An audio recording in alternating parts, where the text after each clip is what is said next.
Bonsoir, monsieur, bonsoir. Merci de votre fidélité. C'est tout au clair sur la télévision du Monde. Nous sommes le lundi, précisément le 7 juin 2021 pour cette autre livraison.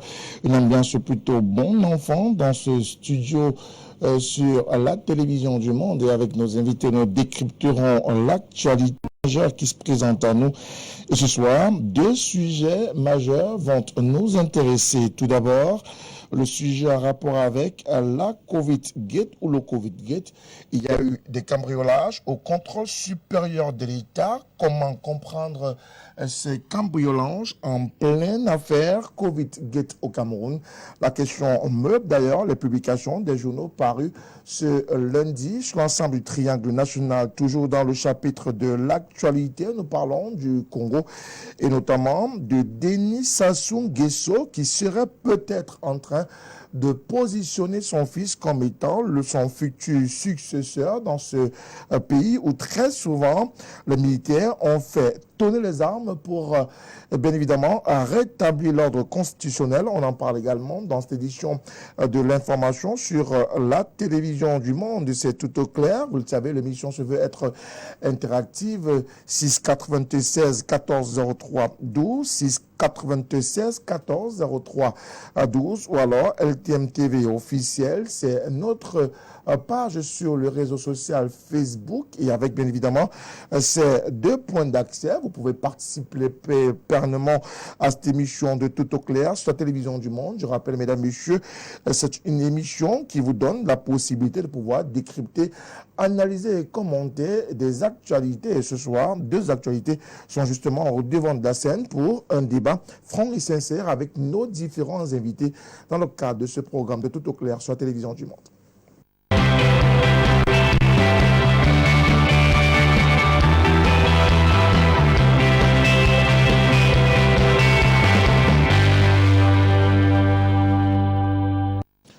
Nous revenons sur le plateau de Tout au clair de ce lundi. Des acteurs politiques triés sur le volet. 5 excusés du peu vont échanger avec nous dans le cadre de ce débat interactif. Et avec eux, nous ferons le tour des deux problématiques que nous vous avons annoncées. Tout d'abord, la question de ces cambriolages enregistrés au contrôle supérieur de l'État que comprend en plein Covid-Gate. C'est une question, mais également au Congo-Brazzaville, le fils pour succéder au pour remplacer le père. C'est une question également qui nous accompagne ce soir dans le cadre de cette émission de Tout au clair sur la télévision du Monde. Et pour donc échanger avec nous et discuter de ces deux problématiques, des acteurs triés sur le volet, parmi eux le représentant du Social Democratic Front, il est par ailleurs avocat au barreau du Cameroun, maître Paul Pailleret.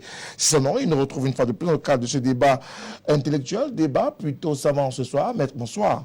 Bonsoir Frédéric, bonsoir aux co-panélistes, bonsoir aux téléspectateurs. Les SDF se portent bien? À merveille. Où est-ce qu'on en est avec le 8-2? C'est le laboratoire de la démocratie au Cameroun. Où est-ce qu'on en est avec le 8-2? Le 8-2 est en train de s'éteindre seul. Il est en train de s'éteindre seul? Bien sûr. Ce sont les hommes qui l'ont J'ai dit cela plusieurs fois, 8-2, on a dit à un certain moment ça devrait se calmer un peu. On ne chasse pas les enfants de la maison. C'est en train de s'éteindre seul. Merci à vous, maître Paul Pailleret du Social Democratic Front, d'être avec nous dans le cadre de cette émission de Tout au clair. Notre acteur politique, il est conseiller municipal de la 3e. Il est au cadre du Parti camerounais pour la réconciliation nationale, le PCRN. Vincent de Paul Yédé nous retrouve encore ce soir dans le cadre de cet échange. Vincent de Paul, bonsoir. Bonsoir Frédéric, bonsoir à mes copanélistes. Alors, je voudrais, à l'entame de cette émission, manifester toute ma solidarité à l'endroit des employés du match Génie qui ont lancé un mouvement d'humeur ce matin et qui ont vu la descente sur le terrain de l'honorable Ngo ici, qui est venu s'enquérir de la réalité de la situation. On se en train de se demander si c'est le rôle véritable d'un député d'être au théâtre des grèves qui sont... Il y en a des pléthores à travers le pays. Si vous écoutiez plutôt la suite, ce serait plus intéressant parce qu'elle est allée en compagnie des meneurs de ce mouvement rencontrer les responsables de l'entreprise pour comprendre ce qui pouvait justifier les 13 mois sans salaire. Et justement, ils lui ont expliqué que l'État avait arrêté de donner ses subventions et qu'en plus de cela, l'État était mauvais payeur parce qu'il y a des prestations qui ont été faites par le Mat Génie qui jusqu'à présent ne sont pas payées. Donc c'est à cause de cela que le Mat Génie se retrouve dans l'impossibilité de payer les salaires de ses employés. Nous faisons donc un plaidoyer ici pour rappeler à ceux qui ont la responsabilité de gérer notre État qu'à chaque fois qu'ils posent des actes, il faut bien qu'ils se rendent compte de ce que ces actes-là peuvent causer comme dégâts. Au moment où les gens sont en train de détourner des milliards, que ceux qui travaillent soient incapables de percevoir leur salaire, c'est inacceptable au Cameroun. Et en plus de cela, nous, comme les élus locaux, le Mat Génie, dans ses dernières missions, doit accompagner les mairies pour réaliser les travaux. Toutes les mairies n'ayant pas les moyens pour pouvoir acheter des engins, c'est grâce aux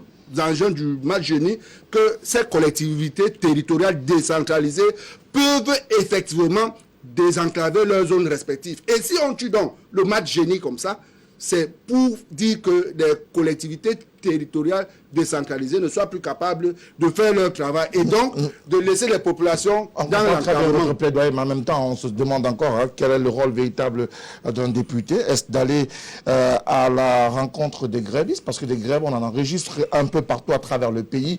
Mais tout de même, on tient à saluer cette action plutôt salvatrice de l'honorable Ngoïsi Roland qui a donc permis ainsi d'avoir plus de précision autour de cette situation difficile au Mat Génie qui, faut-il le rappeler, a acquéri du matériel, plusieurs engins lourds pour justement permettre à cette entreprise de pouvoir être mieux représentée sur le terrain.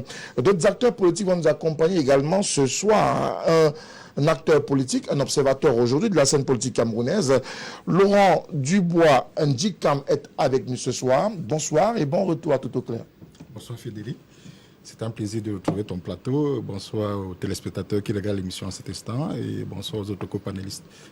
Merci à vous, Laurent Dubois Ndjikam. Juste à votre droite, un acteur politique du Rassemblement démocratique du peuple camerounais. Il est également conseiller municipal. C'est une force ou une chance inouïe d'avoir deux conseillers municipaux de la même circonscription, de la troisième. César Honoré Ngomo est avec nous une fois de plus. César, bonsoir et bienvenue à Tout au clair. Bonsoir M. Frédéric, bonsoir à mes copanélistes ici sur ce plateau, bonsoir aux nombreux téléspectateurs de LTM Télévision qui nous suivent à cet instant. Et je voudrais, sans toutefois, après la première prise de parole, être solidaire à ces milliers de Camerounais, à ces manifestants du Mat Génie qui ne demandent que la pitance. Et je voudrais, tout en étant d'accord pour cette solidarité, en tant que conseil municipal, c'est d'abord notre rôle de pouvoir essayer d'accompagner, avoir une oreille attentive de ces populations-là qui nous font confiance et qui nous donnent un certain mandat de pouvoir réguler la cité. Et je voudrais manifester la solidarité de mon parti, le RDPC, auprès de ces manifestants pour leur dire combien de fois nous sommes gênés de savoir que le Mat Génie, qui est cette entreprise qui regorge tout le matériel nécessaire pour que la décentralisation puisse être vivement abordée avec le désenclavement de nos différentes communes, de nos quartiers, de nos villages. Avec tout le matériel, nous avons vu une publicité je pense il y a quelques mois où le Mat Génie était tenté de faire un certain nombre de ponceaux et autres qui étaient encouragés et dont toutes les communes ont besoin aujourd'hui. Il faudrait tout simplement que ceux qui sont à la charge de pouvoir faciliter, réguler, c'est bien beau de dire que l'État est un mauvais payeur, mais il faudrait également que nous accompagnions cet État à pouvoir respecter ses engagements contractuels lorsqu'il en est l'opportunité qu'il puisse respecter ses engagements contractuels afin de réguler l'action communautaire. Merci beaucoup à vous, César Honoré Ngomo du RDPC. Il nous vient pour la toute première fois dans le cadre de ce programme de Tout au clair. C'est un universitaire. Docteur Rudolph Nyamsi Mpoudi est avec nous ce soir. Bonsoir à vous, Dr. Bonsoir Frédérica. Merci d'être là ce soir. C'est moi qui honore ma présence ici pour parler de l'intelligence camerounaise et de voir comment est-ce que vont jaillir les idées, surtout pour le bien et l'intérêt du peuple camerounais. Alors, on parle de l'intérêt du peuple camerounais. Il y a une affaire qui défraie la chronique. C'est cette fameuse affaire Covid-Gate qui est sur la scène nationale depuis plusieurs jours. Mais pourtant, au plus fort de cette affaire, on annonce un cambriolage au contrôle supérieur de l'État qui également est mobilisé pour enquêter autour de la gestion des fonds Covid-19. Comment est-ce que on doit pouvoir, en tant qu'analyste observateur ou universitaire, analyser cet état des choses? Nous devons être tout simplement très attentifs parce que le Conseil supérieur de l'État a ce que j'appelle une cellule de communication qui jusqu'à aujourd'hui n'a pas encore communiqué. Nous ne savons pas de quoi est-il question. Alors, les gens vont trop vite en besoin. Vous savez, nous sommes dans ce qu'on aurait appelé un plateau politique où chaque parti aimerait lancer un tout petit pot près de la braise, ce que j'aurais appelé quelque chose d'incandescent. Mais je reste serein, et je reste très serein pour dire, moi, avant d'analyser, avant de diagnostiquer, j'attends que la cellule de communication du Conseil supérieur de l'État prenne les devants et nous allons en débattre. Alors, en attendant que la cellule de communication du contrôle supérieur de l'État ne se prononce autour de cette affaire, elle défraie la chronique depuis pratiquement la fin de semaine dernière ou le milieu de la semaine. Vincent de Paul Yédé, comment est-ce que vous, au PCRN, vous avez pris ou appris cette nouvelle de ce cambriolage dans cette institution qui est quand même au cœur de la capitale, dans ce qu'on appelle le centre administratif de Yaoundé? Non, mais je crois que au-delà du climat actuel, il se pose quand même le problème de la sécurité des bâtiments administratifs. Ce n'est pas la première fois qu'un cambriolage soit fait dans un bâtiment administratif. Et surtout ici, si j'ai bien suivi, il s'agit des véhicules qui ont été cassés. Bon, donc, c'est le problème de la sécurité des bâtiments parce que lorsqu'on regarde dans quel état sont nos bâtiments, j'ai fait un tour là tout à l'heure avant ce studio, en réalité, si quelqu'un veut, si quelqu'un a quelque chose à faire, si quelqu'un est pressé, si quelqu'un veut, je ne sais pas trop, ces bâtiments sont accessibles. Ces bâtiments sont accessibles et l'État devrait faire l'effort, n'est-ce pas, de les sécuriser. Et à côté de la sécurisation de l'État, de ces bâtiments, il y a également la sécurisation de ceux qui y travaillent, hein, de ceux qui ont des missions, des missions délicates comme celle actuelle. Hein. C'est vraiment le problème de leur sécurité, de leur encadrement que moi je perçois ici, au-delà de tout ce qu'on pourrait dire après. Alors, on va revenir dans ce après-là. César Honoré Ngomo, y a-t-il un réel problème de sécurité autour des bâtiments administratifs au Cameroun? Je pense que il y a un problème de sécurité dans tous les pays du monde, dans tous les bâtiments administratifs du monde. Il faudrait tout simplement que dans le cas spécifique du Cameroun, je pense qu'il faut renforcer la sécurité dans ces bâtiments-là. Nous avons la technologie qui a tellement évolué. Est-ce qu'on ne pourrait pas avoir dans chaque bâtiment administratif un système de vidéosurveillance qui, lorsqu'on voit dans nos différentes métropoles aujourd'hui, il ne se passe plus un pas sans toutefois ces caméras qui renseignent au niveau de la sécurité. Je pense qu'il faudrait également aller dans la même lancée, renforcer au niveau des édifices publics afin que chaque bâtiment public puisse avoir non seulement le contrôle physique qui sont les gardiens communément connus par la police, par la gendarmerie, les militaires, mais également associer cette surveillance avec cette surveillance numérique qui associe les nouvelles technologies. Je pense également qu'il est important que Paris ne s'est pas conçu en un jour. Je pense que les autorités de plus en plus prennent conscience de l'importance de la sécurisation de ces différents bâtiments-là. Il faudrait tout simplement qu'on encourage et que les moyens sont mis à disposition pour cela. Alors, Maître Paul Paéré, il y a un réel problème de sécurisation de nos bâtiments. César Honoré pense que ce n'est pas simplement un problème camerounais, mais c'est un problème global de cette sécurisation qui est très souvent handicapante ou handicapée dans ces structures qui appartiennent principalement à l'État. Ouais, moi, je veux dire, le Cameroun, c'est une république de surprise. Comment c'est une république de surprise? Oui, une surprise. Laissez-moi aller jusqu'au bout. Parce que si ce n'est pas le feu, c'est le vol. Et dans ce cas spécifique, parce que je n'attendrai pas, comme dit Dr Niamsi, la communication du contrôle supérieur de l'État. Ce qui est là, c'est là.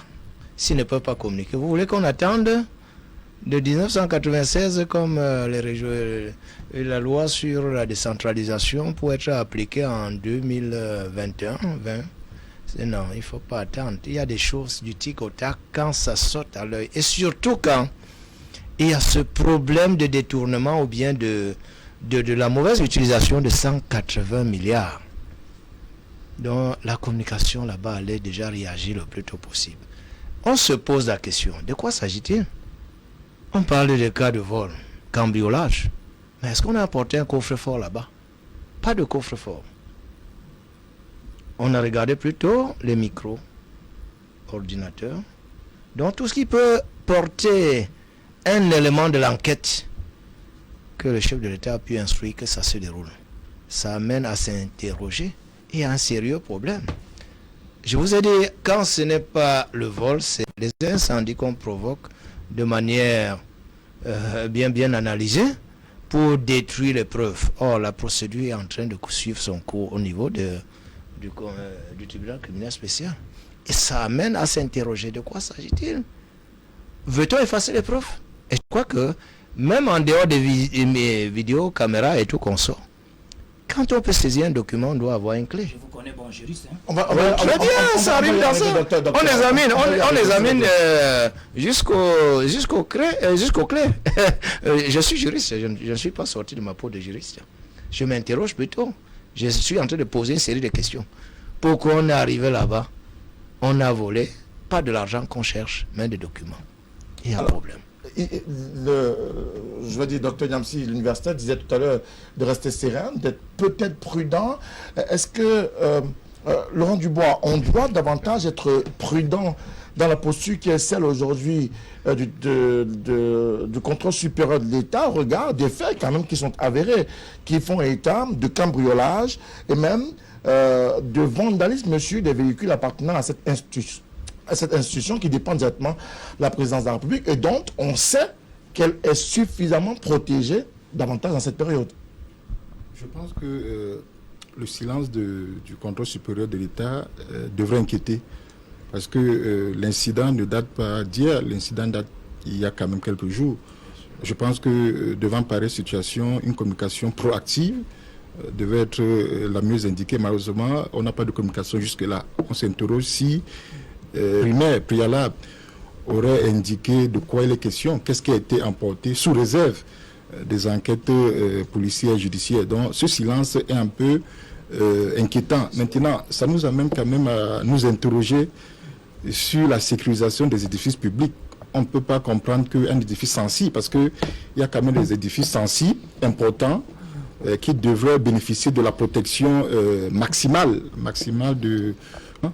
alors qu'elle devait être protégée minimalement par la police et par des sociétés de gardiennat privé. Qu'est-ce qui s'est passé quand on se retrouve que des individus puissent pénétrer une institution pareille? Où étaient les policiers qui devaient être de faction ce jour-là? Où étaient les services privés de gardiennat qui étaient de faction ce jour-là? Qu'est-ce qui s'est passé pour qu'on se retrouve à cambrouler cet édifice-là? Donc il y a un certain nombre de questions qui nous amènent à nous poser la question, est-ce que la fiabilité de ce qu'on appelle les services de sécurité devait être questionnée? Est-ce que effectivement les policiers qui sont commis pour la garde de ces institutions prennent effectivement service? Parce que quand vous interrogez un peu la plupart des responsables, ce qui ressort, c'est que ce qui est gardé pour la plupart, en dehors du cabinet du ministre, le reste du bâtiment est laissé à la merci du premier venu, comme a dit le conseiller tout à l'heure. Quand vous visitez les édifices publics ici à Douala, un peu partout à Bonajor, si vous faites un tour, vous avez l'impression qu'après 15 heures ou après 16 heures, c'est des endroits abandonnés. C'est comme des cimetières où on peut entrer et sortir comme on veut. Ça pose un sérieux problème. Est-ce que l'État, qui a, je veux dire, le Parlement, il y a une loi quand même qui organise la protection des édifices publics.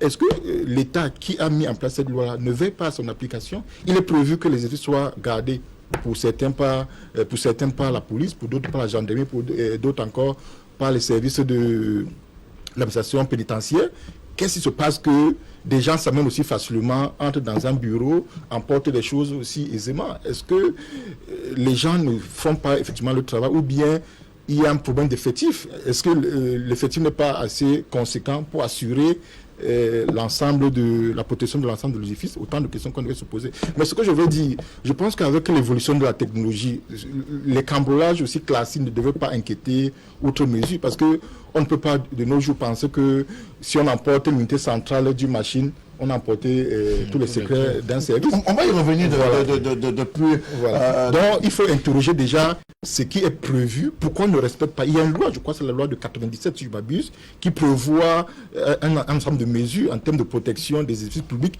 et des zones sensibles. Je pense que le Conseil supérieur de l'État fait partie de ces édifices sensibles. Comment on peut comprendre qu'une structure pareille puisse être aussi cambriolée aisément? Il y a un problème.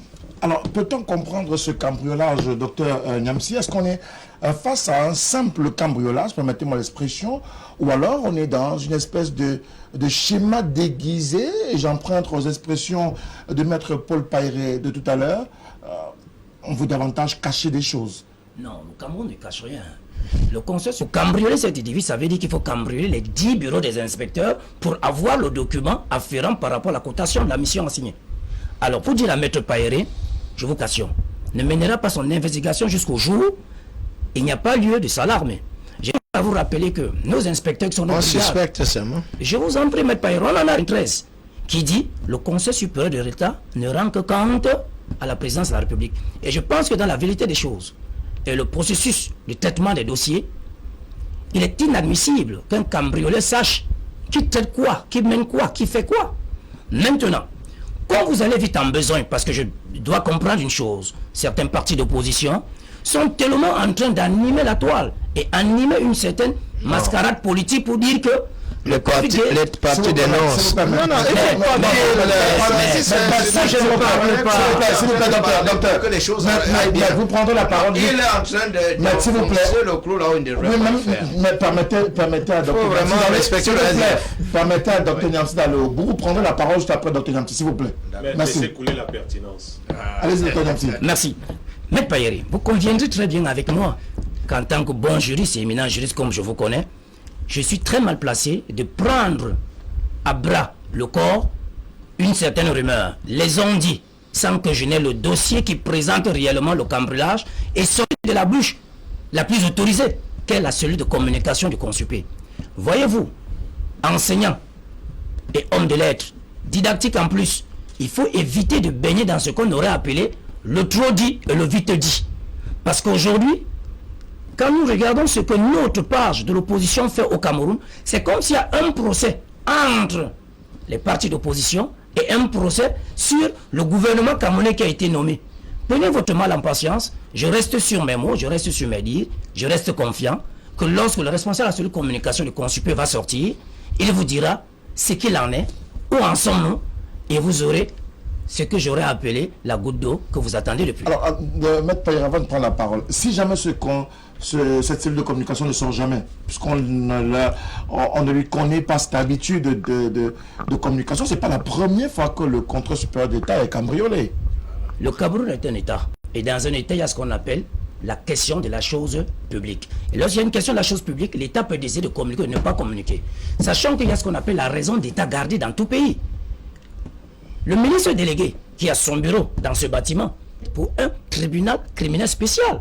Et vous savez que la loi, il est mieux placé pour le dire parce qu'il est juriste, dit, lorsqu'un dossier en instance, en justice, il ne doit pas avoir débat sur les plateaux et les chaînes de télévision. Permettez-moi, s'il vous plaît. Allez-y, docteur. Tout un cambriolage soit avéré.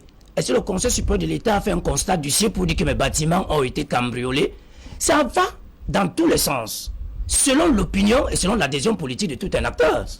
Attendons, je n'ai pas dit que c'est une invention. Attendons la cellule de la communication, vous dire que il y a de cela tel ou tel jour, nous avions été cambriolés. Il fait état de choses que voilà. Et pour revenir sur la sécurisation des bâtiments publics au Cameroun, sachez que la police ou la gendarmerie, dans tous les édifices publics, commettent toujours des hommes en tenue qui ont une relève avec un cahier.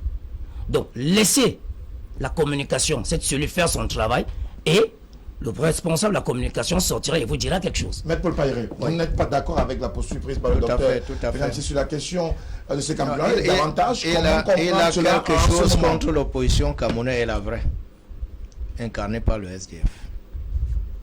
C'est de ça que Ça, c'est question, clair. Maître Païré. Oui, je dis, je vous le vois développer avec tous les ans. Et c'est pourquoi, bon, je ne vais pas dire qu'il est d'un certain parti, mais soyons un peu clairs par rapport à ce qui se passe. Les faits sont là. L'attente de la communication du ministère du Consuper risque d'être comme l'article 66 de la Constitution qui ne sera jamais appliqué dans ce pays. Or, nous voyons des choses, des faits sont avérés. Quand c'est avéré, ça se parle et on ne demande pas. Nous ne sommes pas en train d'aller au fond. Nous ne sommes pas le tribunal criminel spécial. Nous sommes des analystes de l'actualité. Un fait est vrai. Ce n'est pas un mensonge. Vous voulez dire qu'il n'y a pas eu cambriolage? On parle donc de quoi ici? Auquel cas, je crois que Ferdinand ferme les micros et on parle autre chose. Peut-être on peut aller au Congo, comme c'est le deuxième thème. Mais il y a une vérité. Il y a eu cambriolage. On s'interroge. Pourquoi ce cambriolage? Comment est-il fait? Nous sommes en train d'analyser cela. En attendant que le consul communique aux faces des... Vous croyez que pour faire un constat d'huissier, on viendra vous dire sur les plateaux qu'on est en train de faire le constat d'huissier? Ça s'est passé, je crois que c'était... Dans la nuit de mercredi à jeudi. Mercredi à jeudi. Vous croyez que le constat se fait immédiatement le lendemain? Quand vous faites un constat aujourd'hui, lundi, beaucoup de traces sont effacées parce que les gens ont travaillé jeudi, vendredi. Si on ne constate pas le lendemain, beaucoup de traces vont s'effriter. C'est autant de choses, il y a déjà un constat. Ça, je parie. Combien de bureaux Si, et je veux dire, par rapport à ça, même quand nous analysons, c'est seulement pour nous poser des questions. Pourquoi les gens même veulent gesticuler? Est-ce que la Cour des comptes n'a pas aussi fait des audits? N'a-t-il pas vu des trucs là-bas? N'a-t-il pas vu des trucs assez pertinents pour qui peuvent accrocher le tribunal criminel spécial? Je vais dire, moi, quand j'analyse, je m'interroge, mais pour dire à ces gens que, même s'ils tentent de divaguer, ils tentent de brûler même tout le bâtiment, comme on a eu l'habitude de voir ici au Cameroun, parce que quand on veut faire disparaître les preuves, on initie un feu, et on retire les vrais éléments pour mettre de côté. Mais si c'est le cas, ils croient qu'aujourd'hui, il y a la multiplication de la garde des moyens de preuve. Je saisis dans mon micro-ordinateur, je mets dans une clé. Vous allez prendre l'unité centrale, mais la clé sera quelque part. Donc si cela, et je sais que, avoir les documents que j'ai lus, je comprends que le chef de l'État est assez, il est assez surpris de ce qui se passe là-bas. C'est pourquoi il a dit qu'on essaie de voir au clair. Et s'il y avait vraiment, comme disait Ngomo, les caméras de surveillance et tout consort. Si on ne met pas les caméras de surveillance, c'est pourquoi? C'est pour prédisposer à ce genre de délinquance. Donc vraiment, c'est à s'interroger. Si ce n'est pas toujours les gens qui gèrent là-bas qui voudraient faire disparaître certaines preuves. Est-ce qu'on est déjà dans la posture de pouvoir indexer X ou Y personnes, Laurent Dubois-Ndikam, autour de ce cambriolage qui fait couler beaucoup d'encre de salive? Est-ce qu'on peut comprendre les soupçons ou alors la gêne de Maître Paul Païré autour de cette affaire aujourd'hui qui vient davantage verser de l'huile sur le feu en pleine affaire Covid-Gate? Je pense que c'est quand même coïncidence suspecte. Ça peut être une coïncidence malheureuse. On va pas aller vite en besoin. On n'a pas les résultats de l'enquête pour indexer X ou Y. Mais toujours est-il que dans un contexte où des gens sont cités comme étant des mauvais gestionnaires de l'argent du Covid, on peut comprendre que des gens veulent faire disparaître des preuves. C'est une possibilité, mais je dis il faut rester serein. Et ce qui est important de dire, c'est s'interroger sur, je vais revenir là-dessus, sur comment est-ce que la sécurisation des édifices publics est assurée. Parce que c'est quand même impressionnant que au centre de la ville, au cœur de la ville, au centre administratif de Yaoundé, qu'on arrive à cambrer aussi facilement des édifices aussi sensibles comme le contrôle supérieur. Alors pour ceux qui connaissent exactement cet édifice, on a la Cour suprême juste à côté, et ensuite on a le contrôle supérieur de l'État, et en face on a le tribunal criminel spécial, et il n'y a que des éléments en tenue qui rôdent à longueur de journée, qu'ils soient de la police ou de la gendarmerie, et même de l'armée. Il faut donc se questionner. Qui étaient ceux qui assuraient la garde ce jour-là? Je pense que les enquêtes devraient commencer là. Est-ce que le personnel affecté à la garde de ces études avait effectivement pris service ce jour-là? Donc il y a un ensemble de questions qui va amener peut-être les enquêteurs à nous dire ce qui s'est passé ou pas. Mais pour revenir à votre question, on ne va pas dire que c'est tel, puisqu'il y a beaucoup de personnes qui sont citées dans l'affaire. On ne va pas dire que c'est tel ou bien c'est tel autre. Mais toujours est-il que c'est quand même une coïncidence qui amène à nous questionner sur ce hasard, je ne vais pas dire heureux ou malheureux, mais quand même, ce n'est pas nouveau. Mais chaque fois qu'il y a eu, comment on dit ça, des crises ou bien des affaires d'importance majeure, il y a toujours eu ce genre d'incident au niveau des esprits publics. Donc il faut vraiment s'interroger sur la moralité des hommes qui sont appelés à gérer les biens publics. Est-ce que c'est des manières pour faire disparaître les preuves? Là est toute la question. Mais je dis, restons sereins, attendons voir l'issue. Mais ce que le gouvernement et des personnes nous a habitués, c'est que jamais les enquêtes n'aboutissent pas à grand chose, et parfois on n'est pas suffisamment informé. Déjà la communication, quelqu'un nous a dit sur le plateau qu'ils peuvent décider de ne pas communiquer ou bien de communiquer. En 2021, c'est pas possible de dire on peut communiquer, on ne peut pas communiquer. La communication devient une exigence de management moderne. Donc c'est une exigence de dire à son peuple que nous avons été victimes de ci ou de ça et nous prenons les mesures pour que ça ne se reproduise pas. On ne va pas laisser quartier dans son avion en disant qu'on va les redire comme si on n'avait pas de compte à rendre au peuple. Ils sont là pour nous. Donc ils doivent nous dire ce qui se passe. C'est la moindre des choses. Vincent de Paul, coïncidence heureuse ou malheureuse en pleine Covid-Gate, c'est une affaire qui défraie la chronique. Le SDF s'est d'être à l'origine de ce mouvement qui aujourd'hui ébranle tout le gouvernement de la République et même qui met pratiquement en disgrâce. Ne sont jamais futiles. Coïncidences ne sont pas gratuites. Mais moi, je voudrais, avant de continuer, rappeler quand même au docteur Niamsi que tout ce que nous demandons au gouvernement, c'est de communiquer. Toutes ces supputations que nous faisons là, nous ne serions pas en train de les faire si le gouvernement avait communiqué.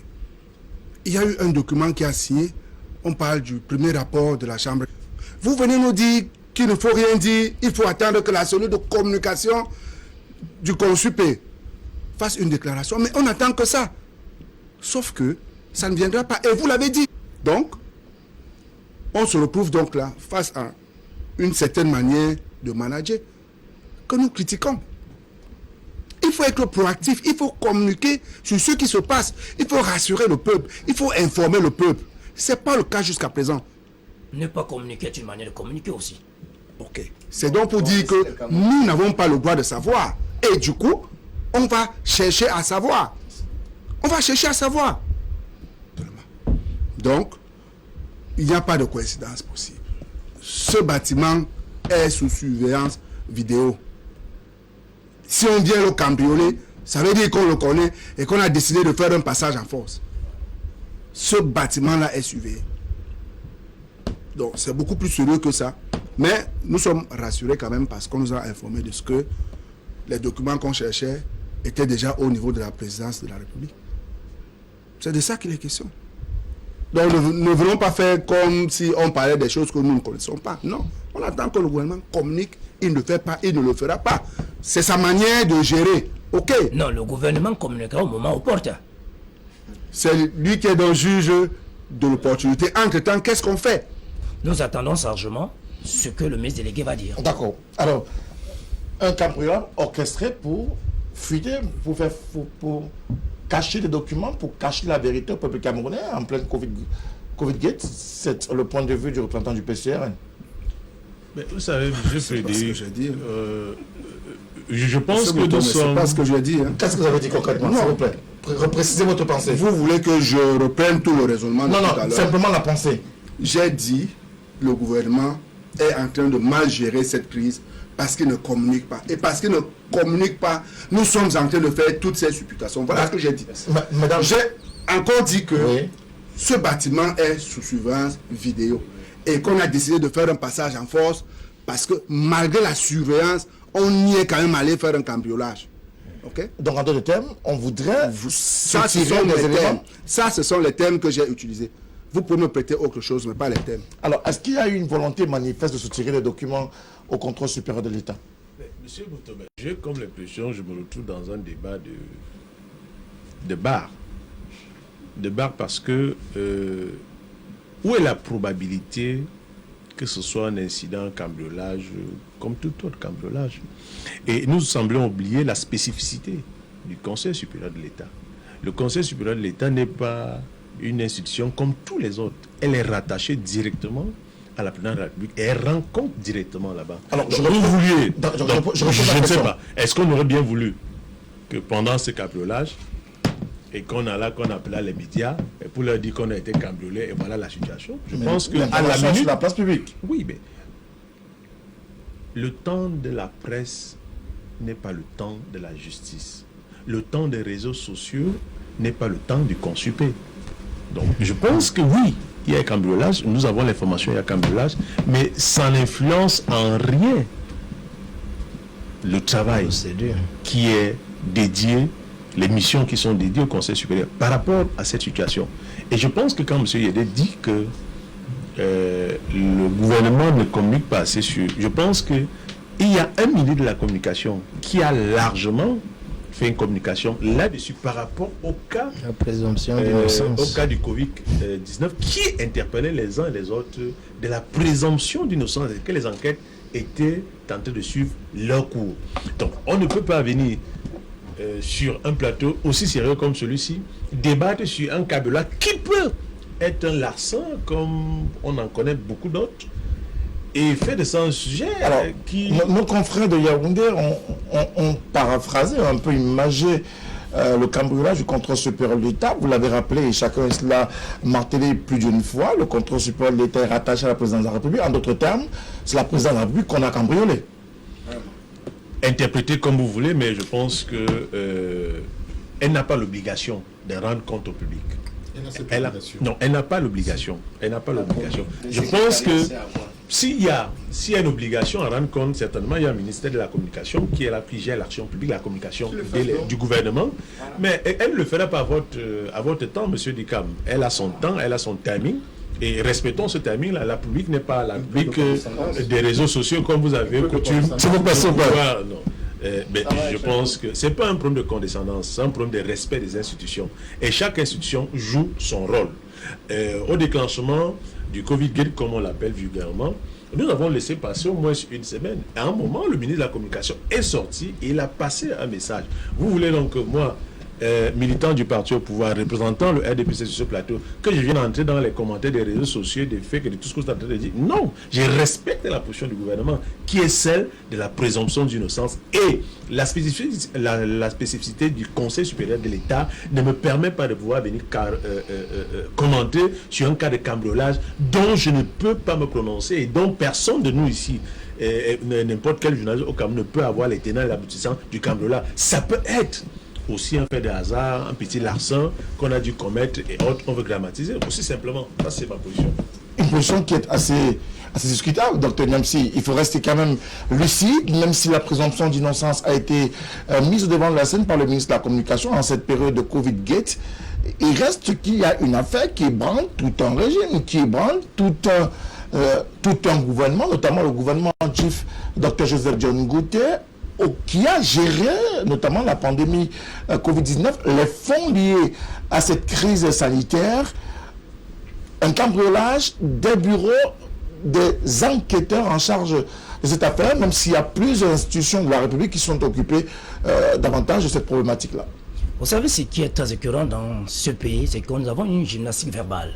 C'est-à-dire, lorsque la gymnastique verbale arrive, on emploie déjà tous les sens sémantiques pour parler d'un cambriolage. Ça aurait été peut-être un bureau anodin, ça aurait peut-être été un magasin, une salle des archives. Je reste très prudent parce que connaissant la déontologie administrative, parce qu'il y a des gens qui n'ont jamais travaillé dans les administrations publiques. Il n'y a aucune sortie d'un élément du Conseil supérieur de l'État à même de dire voici ce qui s'est passé. Parce que tout est diligenté selon la hiérarchie, selon un organigramme bien spécifique. Tu ne parleras que lorsqu'on te donnera l'ordre de parler. Et aujourd'hui, ce n'est pas une nébuleuse. Ce n'est pas un secret de polichinelle. Donc, ça semble être aujourd'hui une nébuleuse. Cette affaire de cambriolage, s'il vous plaît, on va y arriver. S'il vous plaît. L'administration n'est pas comme un non, c'est nous amène. Non, permettez, s'il vous plaît,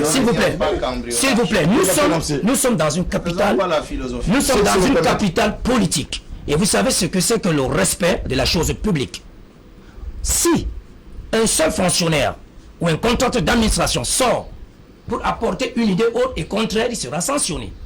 Lorsque le ministre délégué lui-même n'a pas donné ordre et mission à sa structure de communication de parler à la presse, tout ce que nous faisions là, comme je l'ai dit tout à l'heure, soyons très prudents, mais je vous dis, sachant un peu comment marche le management public au Cameroun, il y aura une communication. Qui savait qu'il y a de cela 3 semaines, le Premier ministre allait faire une sortie pour dire j'ai un droit de regard partant de la Cour des comptes pour savoir qui a fait quoi de l'argent de Covid. Mais là, vous étiez très content. Mais attendez aussi les décisions gouvernementales pour que le ministre chargé de la communication, que je sais d'ailleurs, très bon diplomate, vous n'allez pas enlever cette casquette de ce ministre-là. Et sachant que le ministre délégué aussi a fait ses classes, prenons le mal en patience. Il y a eu cambriolage, les forces de l'ordre, la police judiciaire et les enquêtes nous diront réellement de quoi il s'agit. Il faut rester prudent, maître Paul Payéré. Tout à fait. Être prudent ne veut pas dire on ne reconnaît pas les faits. Les faits sont là. Il y a eu cambriolage. Il y a eu cambriolage. On n'est pas là pour juger, pour dire qui a cambriolé, qui sera traîné. Dès que ce soit un cambriolage aussi. Mais il y a de fumée sans feu. On peut se mettre un débat comme ça. Mais que Frédéric mette ce thème, donc pour vous, ça se discute sur tous les plateaux. Bien ciblé. Pour vous. On se pose des questions en arrivant. Pourquoi est-ce que vous, au RDPC, vous voulez toujours défendre tout? Je ne défends pas. Est-ce que c'est votre faute? Tu sais qui a volé? Je ne défends pas. Ça peut être un gars du SDF. Ça peut être un gars du MRC. Ça peut être un gars du RDPC. Je ne défends pas, maître Père. J'ai dit tout simplement la probabilité que la probabilité que ce soit un cambriolage aussi courant comme tout autre cambriolage. Mais il y a quand même un pourcentage. Pourquoi rien que quand se déclenche le détournement ou le mauvais usage ou l'utilisation des 180 milliards. Est-ce que c'est la première fois qu'une édifice public est cambriolé? Est-ce que c'est la première fois qu'un édifice public est cambriolé? Non, ce n'est pas la première fois. Mais pourquoi rien que pour le Covid? L'argent des malades. Oui, mais ça peut être une Pourquoi rien que pour le Covid? Ça peut être. Quand nous débattons de ce problème, je vous en prie, vous qui êtes du RDPC, comme c'est toujours vous qui manipulez ces fonds, parce que nous sommes aisés pour critiquer cela. Parce que nous ne manipulons pas souvent. Mais quand nous trouvons... S'il vous plaît. Les gros sous ne sont pas manipulés par l'opposition que vous le dites. Vous croyez qu'on nomme n'importe qui pour tenir le porte-monnaie de l'État? Vous avez combien de ministres de l'opposition? Dites-moi. Le ministre de la Santé, le RDPC, le SDF. Ou il est PCM comme mon voisin de droite. Non. C'est toujours ce système qui a tous ces gens. Parce que je comprends les communicants du RDPC et ceux qui sont associés. On veut faire toujours comme un non-événement. Non. Pourquoi est-ce que ce n'est que pour le Covid-19? C'est là où ça amène beaucoup de Camerounais. On nous pose des questions, mais pourquoi ce cambriolage? Toujours au moment où on est en train de mettre sur la piste avant. Vous savez, c'était longtemps, quand ils ont parlé de vol au Cameroun, on disait où sont les preuves? Aujourd'hui, le chef de l'État voit les preuves jusqu'à il est dépassé par les preuves. Et maintenant, pendant qu'on est en train de voir le cas spécifique des 180 milliards, les preuves sont en train de s'amonceler. En un laps de temps, le consul n'a même pas encore communiqué, mais on a déjà les idées par rapport à l'enquête à l'audit de la Cour des comptes.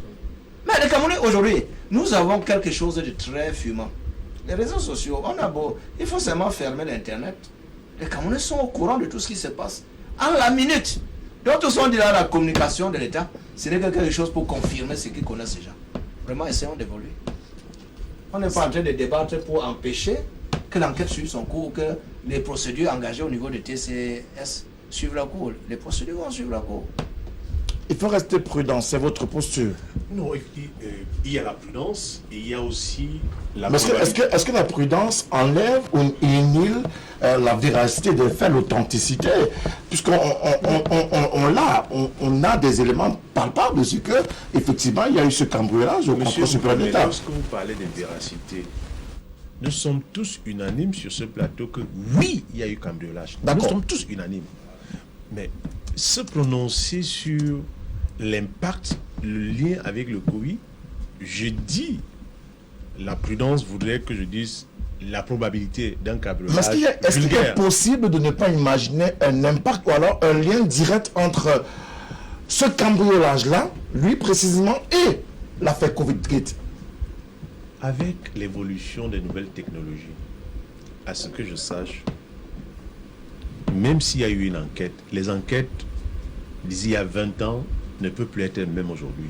Je pense que la technologie a tellement évolué qu'au même moment qu'on est en train d'éditionner les uns et les autres, on vous fait un enregistrement, vous pensez pouvoir venir saisir l'ordinateur ou l'instrument avec lequel vous avez été enregistré, vous avez été auditionné, vous ne savez pas qu'au même moment, c'est-à-dire il y a des gens qui sont dans les chambres dont vous ne contrôlez pas, qui sont en train de faire le même travail et qui rendent compte. Donc lorsque vous allez vous acharner sur ces documents, non, la technologie a tellement évolué. Je dis, c'est peine perdue. Vous confirmez que cela peut avoir un lien direct entre le cambriolage et la Covid. Ceux qui ont pu penser à ça, on dirait que c'est des bandits primaires, c'est des délinquants primaires. Ils n'ont rien compris sur l'évolution de la technologie. Et moi, je reste assez confiant. Et même, on aurait pu anticiper sur ce cambriolage. Mais on laisse faire parce qu'il faut des preuves, il faut des éléments. Qui laisse faire? Le Cameroun est l'un des pays les plus renseignés. Mais qui laisse faire? Qui a le service de renseignement le plus efficace dans le monde. Wow. Le Cameroun, si. Dans le monde? Oui. Le Cameroun est l'un des pays qui a le service le plus efficace dans le service de renseignement dans le monde. Donc, ce n'est pas une blague.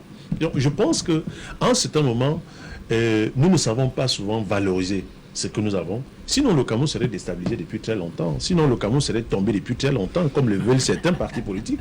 C'est grâce au service de renseignement et l'efficacité. La population camerounaise qui est consciente et qui est mature dans son ensemble, qui essaie de collaborer avec tous ces services-là qui font en sorte que, par tous les moyens, lorsqu'on cherche à nous déstabiliser, on n'y arrive pas.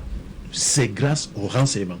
Donc, je pense que par rapport à ce problème de cambriolage, la probabilité que ce soit un petit larcin, pour moi, il est de 50%. Donc, ce n'est pas la peine de pouvoir faire des commentaires lorsque nous sommes dans les cadres d'une enquête qui va se prononcer, mais pas à notre temps, au temps qu'il aurait bien voulu se prononcer. Vincent de Paul, petit larcin, cambriolage, lien direct avec Covid-19, cela est-il envisageable?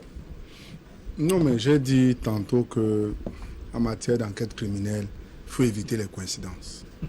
Vous pensez qu'un petit voleur laisse les boutiques du quartier pour aller au Consup pour une histoire de laptop?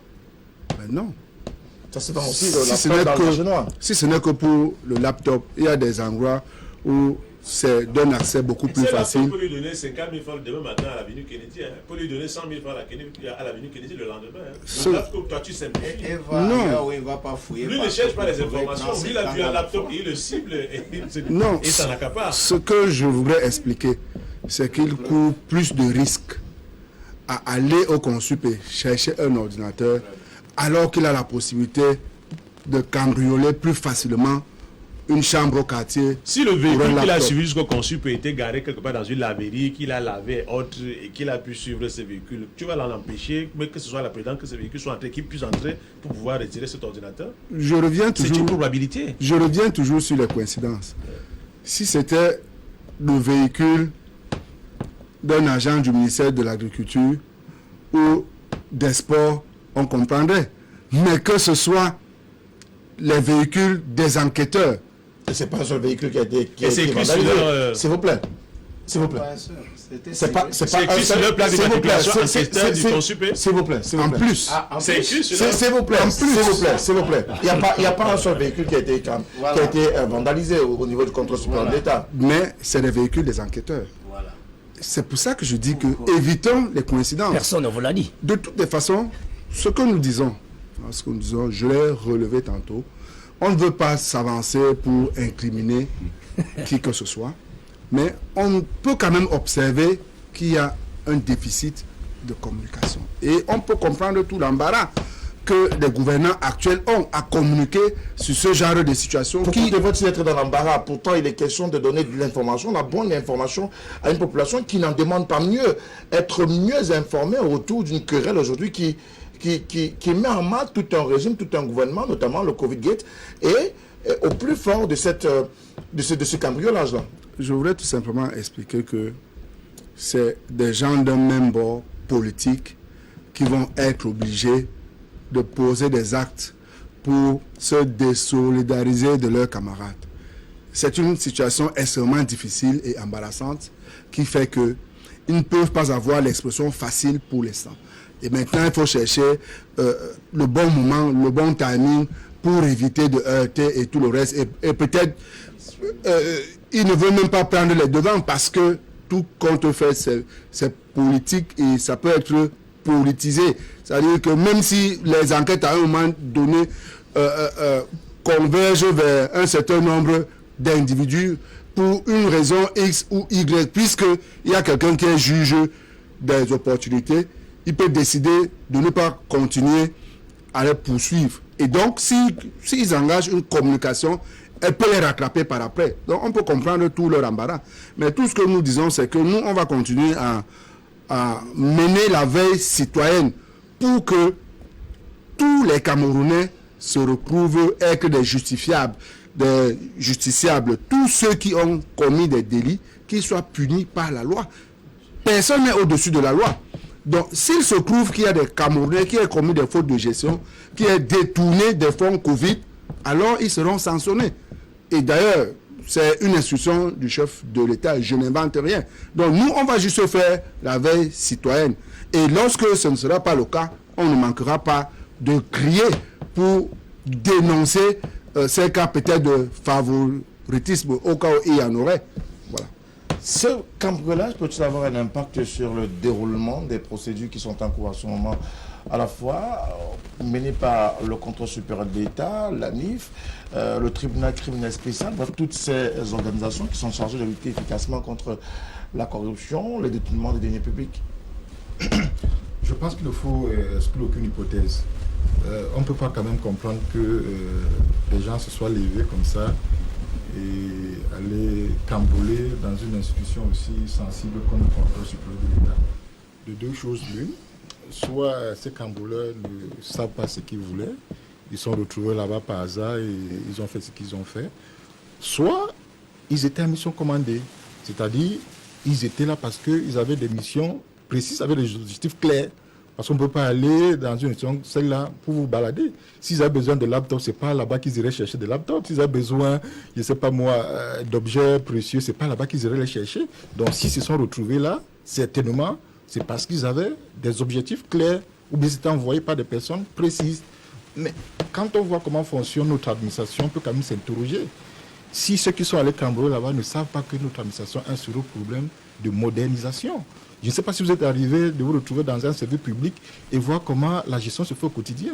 Dans des commissariats, dans les gendarmeries, on continue encore à enregistrer les gens sur des cahiers. Le maître peut le témoigner. Je dis, les PV, les enquêtes, les auditions des citoyens ou bien des prévenus se font encore sur les mêmes courants. Ils appellent ça même courant. C'est sur les cahiers, sur les feuilles volantes. Donc c'est facile d'emporter ce genre de documents. On peut comprendre que les laptops, les unités centrales de nos jours, les avancées technologiques, que voler une unité centrale ne soit plus opportun, vous voyez un peu, parce qu'on peut sauvegarder les informations de 1000 manières. Mais tel que notre administration fonctionne, qui est encore un système archaïque, on peut comprendre que des données soient encore sur des papiers volants, je veux dire, et que des individus soient envoyés en mission commandée justement pour dérober ces papiers. Ça, c'est un aspect qu'il ne faut pas exclure dans l'analyse de l'hypothèse de cette affaire. Donc, c'est une possibilité que ces gars qui sont retrouvés là-bas étaient en mission commandée, ils savaient ce qu'ils venaient chercher au contrôle supérieur de l'État. On ne peut pas cambrioler une institution privée pour le plaisir de cambrioler. On y va parce qu'on a un objectif clair. Ça, au moins, on peut être d'accord sur ce point-là. Donc, s'ils étaient là-bas, c'est parce qu'ils savaient ce qu'ils étaient, ils sont allés chercher. Donc, c'est ce que je voulais dire. Maintenant, est-ce que ça peut impacter sur la suite des procédures? Je pense qu'il y a plusieurs services qui sont concernés par cette affaire. Si l'un est imputé par ces informations, je pense que les autres peuvent continuer. Le contrôle supérieur de l'État n'est pas l'élément indispensable dans la poursuite de la procédure. Donc on ne peut pas dire que l'affaire ne va pas continuer, mais fondamentalement, plutôt questionner notre administration. Il y a quand même des choses à faire et à améliorer. On a encore une administration archaïque. Il y a ce problème qu'il faut gérer. Il y a la sécurisation qui n'est pas encore au top. Vous voyez une institution bâtie sur presque un État, vous avez à peine 2 policiers. Qu'est-ce qu'il peut faire là? Quand ce n'est pas les policiers, c'est les sociétés privées qui n'ont pas l'expertise nécessaire pour garantir la sécurité de ce genre de structure. Donc il y a des questionnements qu'il faut adresser par rapport à cette situation-là. Alors, on regarde ces observations qui sont ainsi posées et présentées par Laurent Dubois-Ndjikam. Il y a des questionnements quand même à se faire autour de la manipulation encore. Je n'ai pas dit, comme lui, de la manière la plus archaïque, les documents dans les services publics, mais il y a quand même une modernisation qui a été opérée et observée dans ces institutions, notamment au contrôle supérieur de l'État ou au tribunal criminel spécial. Vous savez, il faut convoquer l'histoire. Je prends à témoin M. Ndjikam lui-même qui est là présent pour dire que nous sommes passés de la machine à écrire à stencil et la duplication, ce qu'on appelle la dactylographie à l'époque, à une numérisation passant par un clavier. Le Cameroun a modernisé ses institutions. Mais comme tout pays normal, tout va selon un plan dessiné. Alors la modernisation du Conseil supérieur de l'État a vu le jour. Déjà, regardez le décret de 2013. Aux nominations de 2019, en nommant les 10 nouveaux inspecteurs. Mais ces 10 nouveaux inspecteurs, chacun a un cabinet et chacun a une secrétaire qui n'a pas été recruté au pif. Donc ça veut dire qu'il y a une bonne sécurisation des documents administratifs au Cameroun. Et je vais vous dire, au Cameroun aujourd'hui, que ce soit le fonctionnaire ou l'employé de la fonction publique, subit au moins un cours à l'Institut supérieur du management public, qui est une école de référence qui ramène tout le monde à mieux se servir de l'outil informatique au Cameroun aujourd'hui. Je dis, tout fonctionnaire de l'État nommé à un rang, même le plus petit. Si vous allez aujourd'hui pour parler de la gendarmerie nationale, les chefs de service sont formés là-bas. Je dis, l'Institut supérieur de management public est une école où vous pouvez être un auditeur libre ou un auditeur interne. Alors, il va de chacun que même dans le cahier de charges des sociétés publiques et parapubliques, il y a des formations continues qui sont offertes à nos citoyens. À la charge de l'État ou bien à la charge de l'agence? Je dis à la charge de l'État, à la charge de l'agence, il y a des formations continues qui continuent. Donc, tous les fonctionnaires camerounais sont formés à l'Institut Je supérieur. dis certains fonctionnaires camerounais à la charge. C'est pas tout le monde. Permettez-moi. Je vais vous expliquer. Prenons tout simplement la gendarmerie nationale, qui est un corps de contractuels militaires. Ils ont un CAT2 gendarmerie option secrétariat. Pour dire que, sauf par erreur de casting, vous allez trouver une petite minorité de gendarmes qui ne savent pas utiliser l'outil informatique. Et encore que le ministre Joseph Blé recrutait depuis 2 ans un fonctionnaire au secrétariat, à la fonction publique pour pallier à cela, parce qu'il y avait une parenthèse. Docteur Niam, c'est une parenthèse. Il vous est arrivé de visiter les gendarmeries, les brigades de la ville de Douala? Oui. Les commissariats? Oui. Vous savez comment les auditions se font là-bas? Les auditions se font encore dans le cahier des enquêtes. Mais après que ça se passe, il y a une dame... Ce cahier peut être dérobé? Permettez-moi. On va se comprendre. Les auditeurs nous suivent. Quand vous êtes dans une brigade de gendarmerie, le gendarme vous auditionne sur un papier. Exact. Vous auditionne sur un papier. Exact. Et après, il y a... C'est un cahier autant pour moi. Le cahier des enquêtes, c'est un cahier. Un risque peut être dérobé. Il ne peut pas dérober. Je m'explique. C'est possible. Je m'explique. Après, vous avez auditionné. Directement, il y a soit un gendarme qui saisit, soit un employé civil militaire, commis à la charge, qui connaît faire des saisies et va reprendre toute l'audition saisie.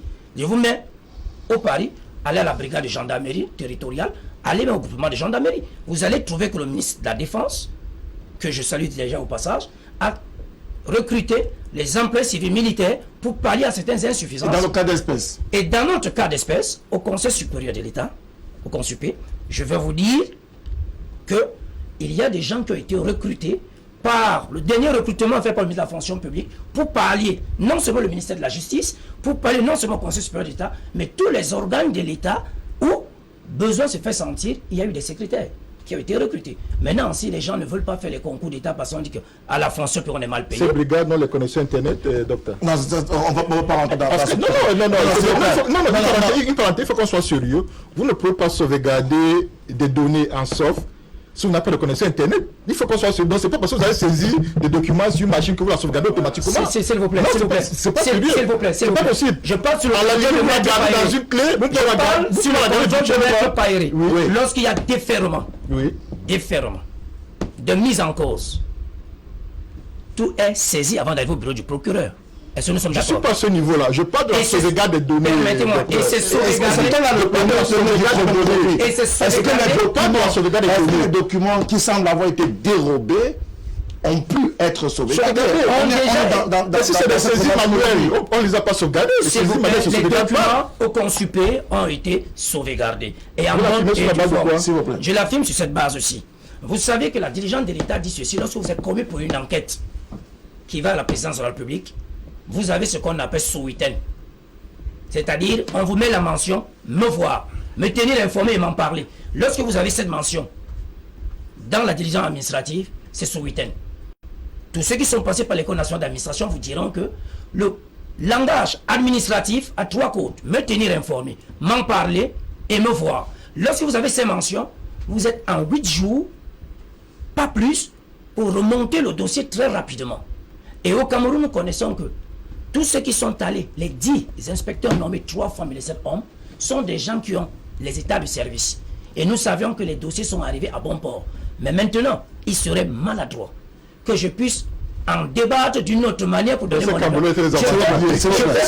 Je fais une grille de lecture. C'est une grille de lecture. Parce que regardez-vous, quand vous entrez au consuper, vous avez un secrétariat qui est un secrétariat particulier, soit du ministre délégué, soit du président du consuper. Alors, les 10 inspecteurs ont chacun un secrétariat. Il y a ce qu'on appelle dans l'administration le secret professionnel. Il n'y a aucun homme aujourd'hui au Cameroun nommé qui s'hasarderait ne pas sauvegarder, proprement dit, et archiver ces dossiers. Parce qu'on sait qu'il peut avoir un accident, il peut avoir un décès, il peut avoir ceci, donc chacun essaie de garder et sauvegarder ses arrières. Et je suis sûr que ces valeureux fonctionnaires ont sauvegardé leurs arrières. Alors, donc, s'il vous plaît, donc il n'y a pas de crainte à se faire aujourd'hui, Vincent de Poyédé. Écoutez, vraiment, je voudrais rappeler au docteur Niamsi que la modernisation d'une administration ne consiste pas en l'utilisation des ordinateurs ou en la création des cabinets avec des secrétariats particuliers. Mais il s'agit ici de l'utilisation des applications, des logiciels, des interconnexions, de l'intranet entre les différentes administrations pour que l'information ne reste plus focalisée à un seul endroit, pour que l'information soit à un seul clic.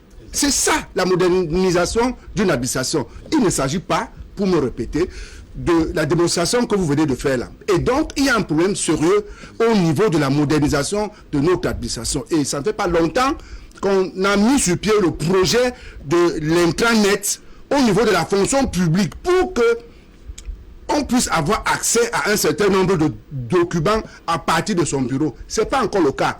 Donc, si on évoque la modernisation de l'administration et de la fonction publique ici, c'est à juste titre. Vous ne pouvez donc pas venir nous laisser croire que tout est parfait pour l'instant. Ça, c'est au sein de la République. Non, s'il vous plaît, on ne parle pas de jalousie de la République. Laurent Dubois-Dicap.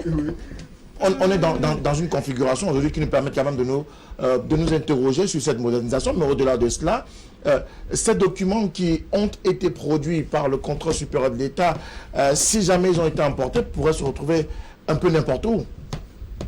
Il peut se retrouver n'importe où, et surtout pour fausser les enquêtes ou bien orienter les enquêtes dans un sens ou dans un autre. C'est ce qu'il faut regretter. Mais je continue à dire que le contrôle supérieur de l'État, dans cette affaire, n'est pas le seul organe qui a été chargé de gérer cette affaire. Si le contrôle est déployé de ces documents, je pense que les autres structures, il y a par exemple le ministère de la Justice qui fait les auditions avec des personnes concernées par cette affaire. Il y a plusieurs services. Je pense qu'il y a même les services spécialisés des renseignements généraux de l'État qui aussi travaillent sur ce dossier. Donc, je pense qu'il n'y a pas lieu de s'alarmer. Moi, ce qui me préoccupait davantage, c'est interroger les principes qui gouvernent notre République pour dire qu'il y a quand même suffisamment fait. Mais quand vous visitez les services publics, vous vous demandez, après 15h, après 17h, il y a ce pas biaisé parce qu'il y a eu Cambodge. Non. Vous êtes sérieux là? Bien sûr, je suis sérieux. Pour le contraire. Nous pouvons aller à Bonanjo. Après l'émission, on ira vérifier. Ou bien vous avez une équipe. C'est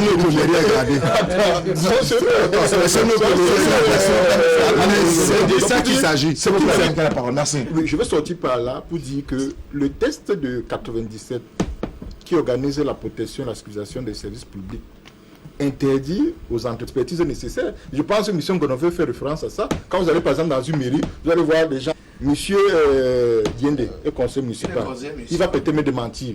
Je lui à titre d'information, je voudrais 10 secondes. Non, permettez-moi de refaire la pause. Je vous reprendrai la expertise, vous le mettez devant. On n'a donc pas lieu de s'inquiéter aujourd'hui autour de ce Covid-Gate. Il n'y a pas de drame, il n'y a pas le feu dans la maison, malgré le cambriolage au contrôle supérieur de l'État. Si nous dénonçons, c'est juste... ce n'est pas pour dire qu'on a ramassé les preuves. C'est une tentative de détournement des preuves. Tout à fait. Tentative de détournement des preuves. Je peux qualifier cela comme ça. Si le docteur Niamsi peut me permettre, en dehors de la communication du consuper, de conclure que c'est une tentative. Je crois que sur au niveau du tribunal criminel spécial, il y a assez de matière. Que ça peut venir de la Cour des comptes. Comme ça peut aussi. Il y a des enquêteurs spéciaux au niveau du tribunal criminel spécial.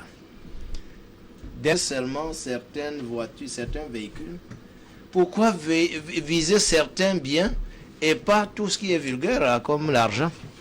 Permis des audits, et comme les audits sont là et les preuves sont là, l'affaire ne va faire que continuer et on aura, le président a dit, chacun rendra gratuitement. Pourquoi pas? D'accord. Merci beaucoup pour cet engagement citoyen pour la République du Cameroun. Oui, on est en train de sortir de cette affaire. Pour répondre à M. Yédé, qui est conseiller municipal, mon collègue, mon camarade, mon homologue conseiller municipal, dans la même mairie, l'arrondissement de Douala 3e, que moi, je voulais lui raconter cette petite anecdote. Il y a eu un vol de moto à la commune de Douala 3e. Information, le voleur et la moto ont été récupérés sans qu'il y ait le policier ou le gendarme. C'est-à-dire la vidéosurveillance, ils étaient loin d'imaginer que la mairie de Douala 3e était sur surveillance vidéo. Sur vidéosurveillance, je voulais dire. Donc, pour assurer, c'est pas important, il y a plusieurs types de surveillance. Et même, actuellement, la sécurité est beaucoup plus postée quelque part où vous ne l'apercevez pas. Mais il y a un dispositif. Je vous dis, il a dit que notre...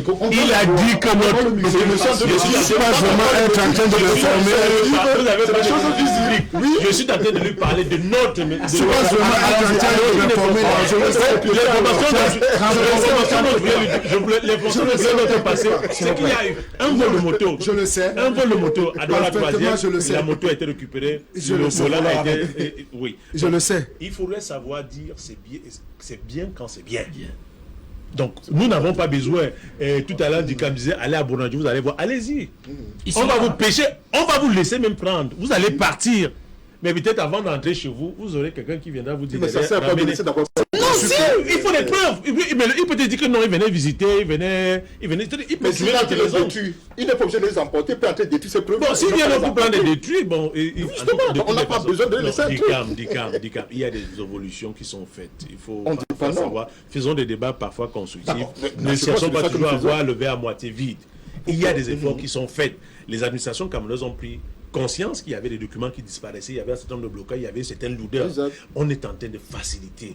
Aujourd'hui, dans ton bureau, dans ta chambre, tu peux pouvoir faire ta carte d'identité, tu peux pouvoir faire ton passeport, tu peux pouvoir avoir un document, tu peux pouvoir consulter. C'est faisable aujourd'hui au Cameroun.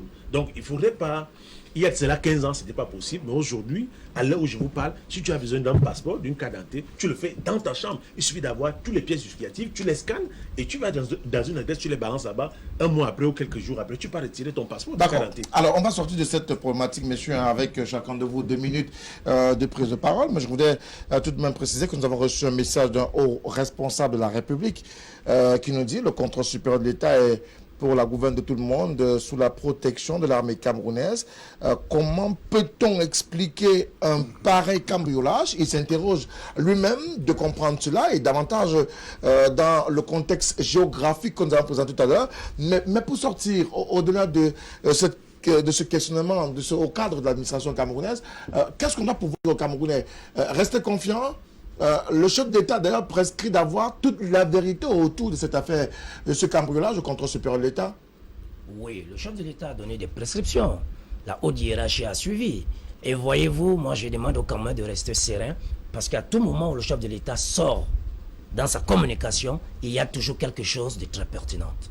Et la chose pertinente, vous l'aurez d'ici quelques jours. Mais ce n'est pas à quelqu'un de faire l'agenda gouvernemental pour en pouvoir communiquer. Ça va se faire, ça se fera. Ça va se faire, ça se fera. Vincent de Poliédé. Prudence. Davantage, le chef de l'État a instruit de comprendre ce qui se passe. Et on l'a relevé sur ce plateau. Ce n'est pas la première fois qu'au plus fort d'une crise ou alors d'une situation de détournement, on a vu des cas, soit d'incendie, soit de cambriolage, autour soit des instances qui ont été incriminées ou alors au contrôle supérieur de l'État. Non, nous voulons juste apporter notre soutien aux enquêteurs, n'est-ce pas, et à ces magistrats qui ont une tâche titanesque, qui est de débusquer, n'est-ce pas, les prévaricateurs de la fortune publique. Nous imaginons toutes les pressions qui peuvent être les leurs, mais tout ce que nous souhaitons, c'est que l'État en sorte renforcé, parce que vous savez, le PCN a pour ambition de diriger ce pays et on n'a pas besoin de prendre un pays à genoux.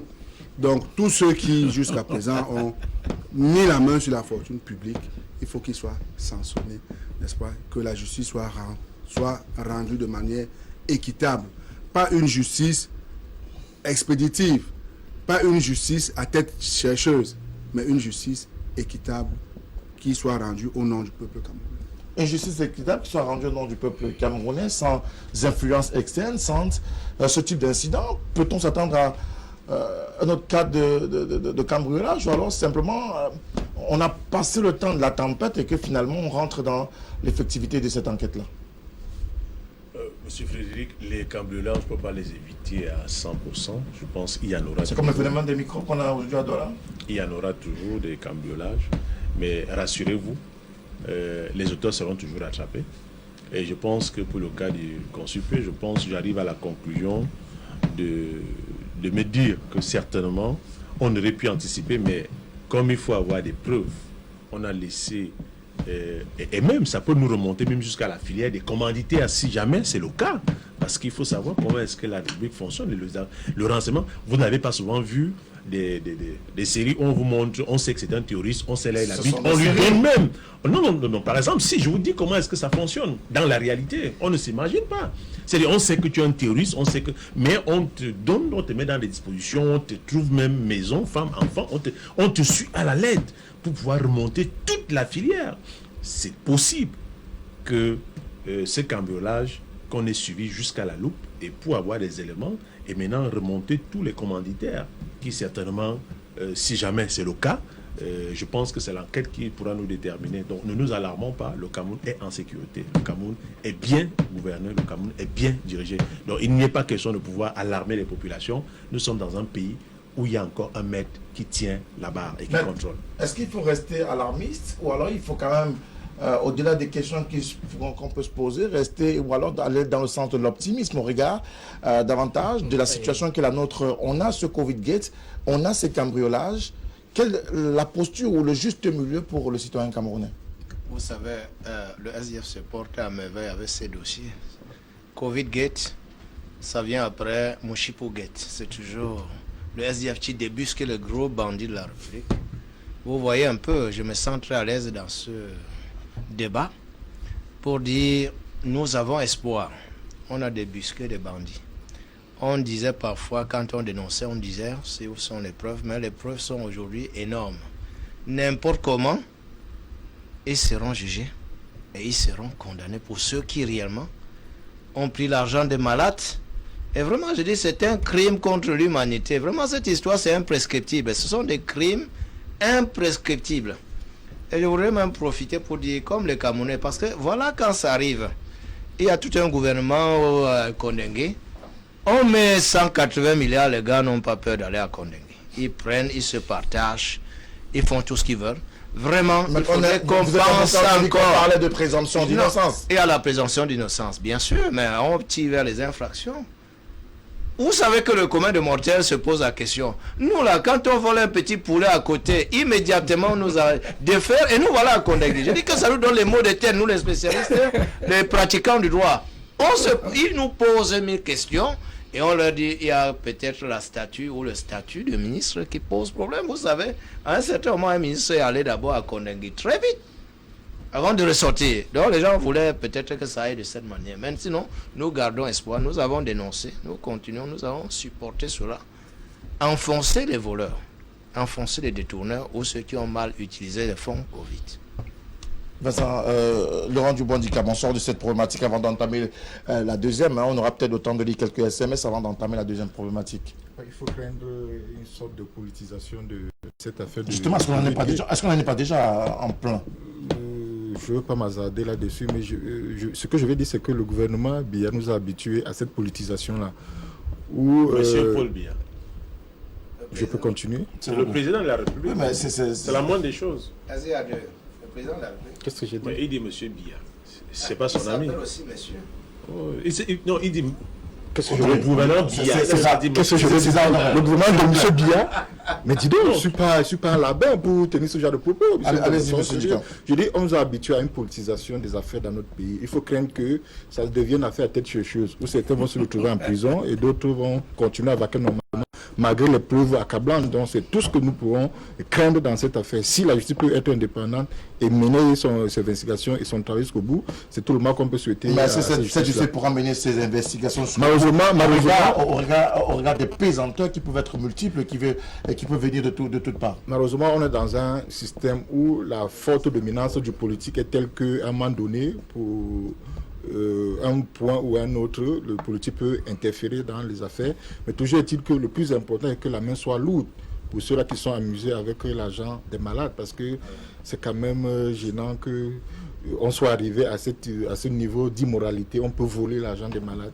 Ça prouve à quel niveau de décrépitude morale ce gouvernement est arrivé. Donc, attendons voir ce que ça va donner. Attendons voir ce que ça va donner. Que pensent les Camerounais? Bonsoir le plateau. Le monsieur qui a indexé les partis politiques d'opposition. Je lui demande que sommes-nous au Cameroun quand il y a détournement, et on entend les bruits des archives, c'est un sabotage. C'est M. Koloko Jules qui nous écrit depuis le Badjek ce soir. Bonsoir à vous sur le plateau. Est-ce que le secrétaire général de la présidence de la République est le maître à jouer du Covid-Gate? Il impose la task force pour dissimuler les preuves. C'est ce que dit le téléspectateur ce soir. Bonsoir à vous sur le plateau. Nous sommes en face de la présomption qui opère des cambriolages pour une histoire où personne n'a rien fait de mal. C'est bien curieux pour ceux qui ont fait uniquement leur travail. C'est une preuve que la justice a la capacité de rendre justice au Cameroun. C'est M. Youmbi qui nous écrit ce soir. Bonsoir à vous également sur le plateau. Ce faux cambriolage ne sort pas de loin. C'est à l'interne. On veut distraire l'opinion. C'est Guy de Moulundu qui nous écrit ce message au monsieur du RDPC, dont la présomption d'innocence ne s'applique qu'en catégorie de Camerounais. Il faut arrêter ça, s'il vous plaît. Bonsoir à vous sur le plateau. Bon débat. Parler du cambriolage au contrôle supérieur de l'État. Terminer une fois de plus l'image du gouvernement. Où va le pays? C'est Corneille Amarois qui nous a envoyé son message. Bonsoir à vous sur le plateau. Les membres du RDPC supportent le gouvernement quand nous disons que la majorité est RDPC. Bonsoir à vous sur le plateau. Quel est le lien entre le contrôle supérieur et le Covid-Gate? Le rapport connexe est bel et bien de la Chambre des comptes, oui, mais également les inspecteurs du contrôle supérieur de l'État sont véritablement sur le terrain autour de ce Covid-Gate. Monsieur Niamsi, bravo pour vos différentes interventions. Bonsoir à vous sur le plateau. Franchement, alors, que le docteur Niamsi se prenne le cas du RDPC purement et simplement, on comprendra sa posture de défenseur du RDPC sur le plateau. Bonsoir à vous, grand respect au plateau. Le cambriolage au contrôle supérieur de l'État est fait à dessein, l'intention de dissimuler les preuves par rapport au Covid-Gate. Vraiment, c'est regrettable. Il n'y a pas plus aveugle que celui qui refuse de voir, comme le dit un adage, c'est Achille, qui nous a envoyé également son message dans le cadre de cette émission. Bonsoir à vous sur le plateau. Alors, le monsieur du RDPC ne vit pas dans ce Cameroun. On comprend très bien pourquoi il est dans la posture de défendre l'indéfendable. Avez-vous bien... Alors, le téléspectateur demande s'il y a eu effectivement cambriolage au contrôle supérieur de l'État. On ne peut plus se poser cette question à date. Hein. Il y a pas mal d'éléments concordants autour de cette affaire. Bonsoir à vous sur le plateau. En ce qui concerne le vol au consupé, le monsieur en blanc, notamment du RDPC, se moque à la fois de tous les Camerounais et même de son propre parti, car depuis qu'il y a vol ou incendie dans les structures du gouvernement, avons-nous vu un seul résultat? Où sont les auteurs incriminés? Parfois, ceux qui gèrent ou ceux qui défendent inutilement l'incompétence doivent parfois également avoir la crainte de Dieu. Suter, c'est Junior depuis Yaoundé qui nous a envoyé également sa contribution dans le cadre de cette émission. Alors, bonsoir à vous. Ma question est posée au monsieur du RDPC. Comment il fait pour retrouver les bandits et la moto, vu que les vidéos surveillance sont juste pour les observations, et je ne pense pas vraiment que les Camerounais le Cameroun a numérisé toutes les coordonnées de chaque citoyen dans une base de données. Merci également d'avoir posé des débats sur la table, de demander aux représentants du RDPC que ça fait 1 an et il attend toujours sa carte nationale d'identité. C'est M. Ngefak de Punkotan. Vous avez réveillé les cadavres ce soir. Bonsoir à vous sur le plateau. Un pays qui n'accorde pas un intérêt capital à ses archives n'a aucune intention à faire une bonne gouvernance. C'est Sylvain Bita qui nous a envoyé son message. Bonsoir à vous. Je rappelle que Sylvain Bita est à Ebolova. Est-ce que M. Ngomo dit qu'on peut avoir sa carte d'identité et son passeport à partir de sa chambre? Là n'est pas la question à Renaud de Limbé. Je comprends très bien quelle est votre préoccupation, mais ce n'est pas la question ce soir de savoir si on peut, oui ou non, obtenir sa carte nationale d'identité. On s'est intéressé principalement à ce cambriolage-là, au contrôle supérieur de l'État qui fait couler beaucoup d'encre et de salive. Bonsoir à vous sur le plateau. Pouvez-vous demander à M. Ngomo de nous indiquer le site ou le lien Internet qui permet d'effectuer des sauvegardes des documents administratifs? C'est Simplice qui nous envoie également sa réaction dans le cadre de cette émission. Plusieurs SMS continuent d'arriver autour de cette problématique, autour de ce cambriolage au contrôle supérieur de l'État. Comment comprendre cet état des choses en pleine affaire Covid-Gate, une affaire qui défraie la chronique, une affaire qui ébranle l'ensemble du gouvernement. Je rappelle que ce gouvernement est conduit depuis le réaménagement par Chief Dr Joseph John Goutet, premier chef du gouvernement, et très souvent, on le sait, le ministre de la Communication est monté au créneau la semaine dernière pour implorer les uns les autres à la présomption d'innocence en attendant la fin de la procédure autour de ce Covid-Gate qui aujourd'hui met en même temps en porte-à-faux le gouvernement et d'autre part la population. Si vous le souhaitez bien, on va ouvrir la deuxième thématique qui porte sur la République du Congo, et notamment le fils de Denis Sassou Nguesso qui est peut-être annoncé par l'opposition congolaise comme étant le futur dauphin de son père, à tort ou à raison. La question est davantage au devant de la scène. On le sait, le fils du président actuel du Congo a été nommé dans le nouveau gouvernement qui a été formé par son père, président de la République. Est-ce qu'on peut comprendre aujourd'hui la situation de cette sortie de l'opposition congolaise qui pense qu'on est en plein dans une espèce de manipulation, au-delà de tout, de mise en avant du fils de son père? Non, non. C'est pas moi qui le dis, c'est l'opposition congolaise. Non. Parfois, l'opposition dans les pays de l'Afrique centrale commence à perdre les pédales quand il n'y a pas de programme politique. Alors, Christelle Sassou, c'est un monsieur né en 1975 qui a fait une très bonne école. Il a d'abord eu le privilège de travailler dans une société pétrolière jusqu'à Londres. Nul n'en démentira. Il entre en politique. Quand il sort de l'université, il a à peine 24-25 ans. Il se fait élire député dans le Oyo, de la circonscription administrative, où il a le vent en poupe. Donc c'est un jeune garçon qui commence la politique très tôt. Maintenant, la coïncidence, c'est qu'il est le fils d'un président.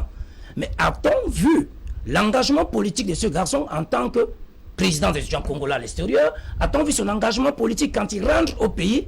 Il travaille pour une société du pétrole, il a la confiance de ses pairs et est nommé pour rejoindre la société à Londres. Aujourd'hui, c'est un garçon qui a le vent en poupe au Congo, qui est dans un gouvernement pour être à la coopération, parce que ses états de service parlent de lui. Il a géré une société pétrolière congolaise à Londres, il a eu de très bons états de service, c'est un monsieur qui avait une trésorerie très saine, c'est un jeune garçon qui pense que dans le champ politique, il est ce qu'on aurait appelé l'avenir du Congo de demain. Et à regarder son curriculum vitae, vous vous rendrez compte qu'à 28-29 ans, il était dans ce que j'aurais appelé les fonctions de la paix. Il était dans ce qu'on aurait appelé les ONG, il était ce qu'on appelle une personne philanthropique. Il a passé le temps à gérer des petits mouvements pour se faire une place au soleil. On n'entre pas en politique parce qu'on est frustré. On ne vient pas faire la politique au soir de sa vie. Soit on fait la politique tout jeune, et on voit rapidement les prémices de cette politique, soit on ne la fait pas. Alors moi je vois que la seule coïncidence, c'est parce qu'il est fils de Sassou Nguesso. Ça aurait été le fils de quelqu'un d'autre. Ça n'allait pas poser problème. Mais qui veut aller loin ménage mieux sa monture. Christophe Sassou est plébiscité par ses pairs. Il est un garçon très bien vu dans son département d'origine. Il fait des pieds et mains pour résoudre l'équation de la crise qui a traversé son pays. Vous savez, il y a de cela 2 ans, le Congo a traversé une très grande crise financière. Pendant ce temps, il a passé le temps à galvaniser toute une jeunesse en disant c'est qu'en travaillant et non aller à l'étranger qu'on pourra sortir notre pays de la misère.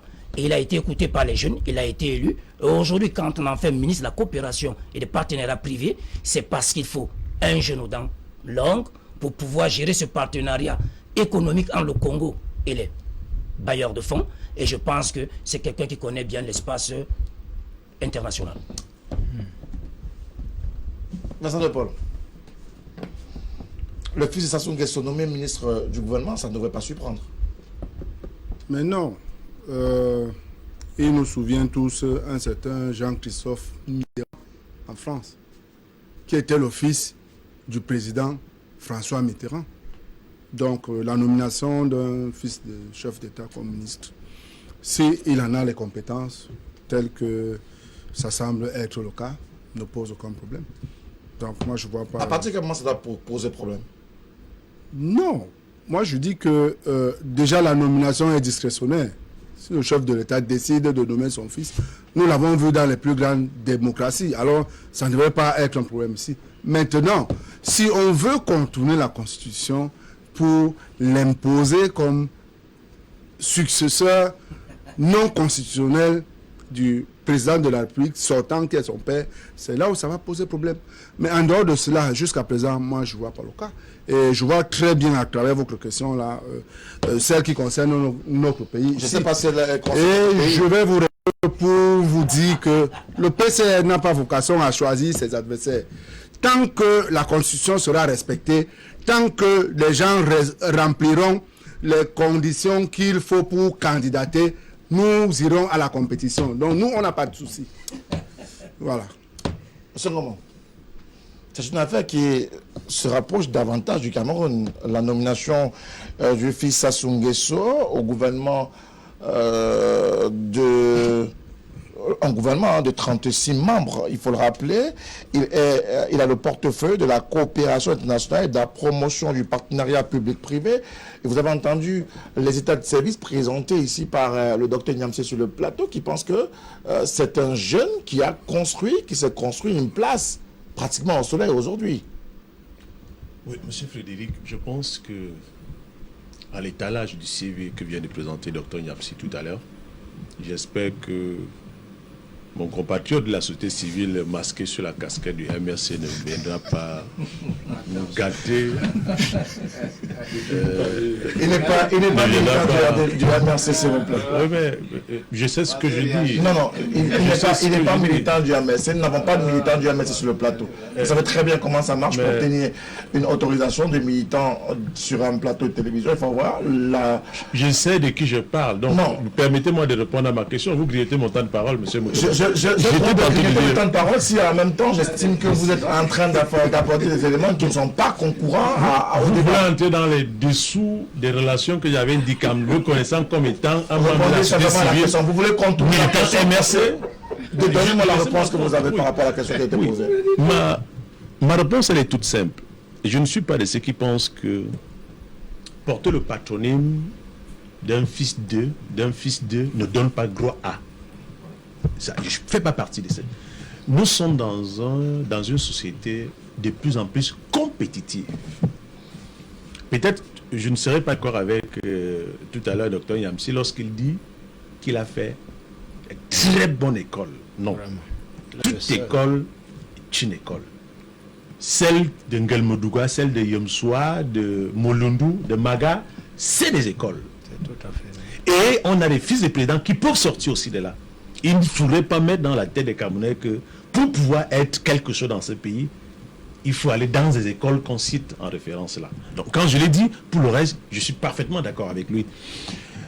Et pour le cas de la question que vous posiez, je pense que dans le déroulé tout à l'heure de Dr Yamsi, qui va aller loin mena sa monture. Et je pense que rien à dire sur l'étalage du CV du fils Sassou. Sauf que, en tant qu'Africain, en tant qu'amoureux de ce pays, et même tous les dictateurs qui nous suivent ce soir, je ne pense pas qu'être fils d'eux est un péché en soi, est un handicap en soi. Et le rêve est permis. Et si ce monsieur rêve un jour être comme son père, je pense qu'il s'est donné les moyens, et il a les moyens de le faire. Et il s'est donné la chance. Et ce qu'il a peut-être, ce que certains refusent, et que certains médias le font très souvent à dessein, c'est qu'on refuse de parler des actes, de ces faits d'armes dont il a posé. Voilà quelqu'un qui, au-delà de sa casquette de fils de président, a embrassé la société, a côtoyé son environnement, a reçu l'onction du suffrage universel. Député en plus. Aujourd'hui, il a dans son CV comme ayant été député. Il a géré une société à l'étranger. Bilan, rien à dire. Et j'espère que dans le... Je ne sais pas si le dernier tu le parles parce que... Vous en aurez un autre. Bon, okay. Vous en aurez un autre tout à l'heure. Merci. Maître Paul Pailleret, le patronyme aujourd'hui semble faire problème en Afrique. Peut-être pas dans les autres démocraties, mais principalement en Afrique. On est fils de président. Est-ce qu'on doit prétendre à gérer le pays dans les conditions qu'on connaît? Bon, ce n'est pas, je dirais, ce n'est pas interdit.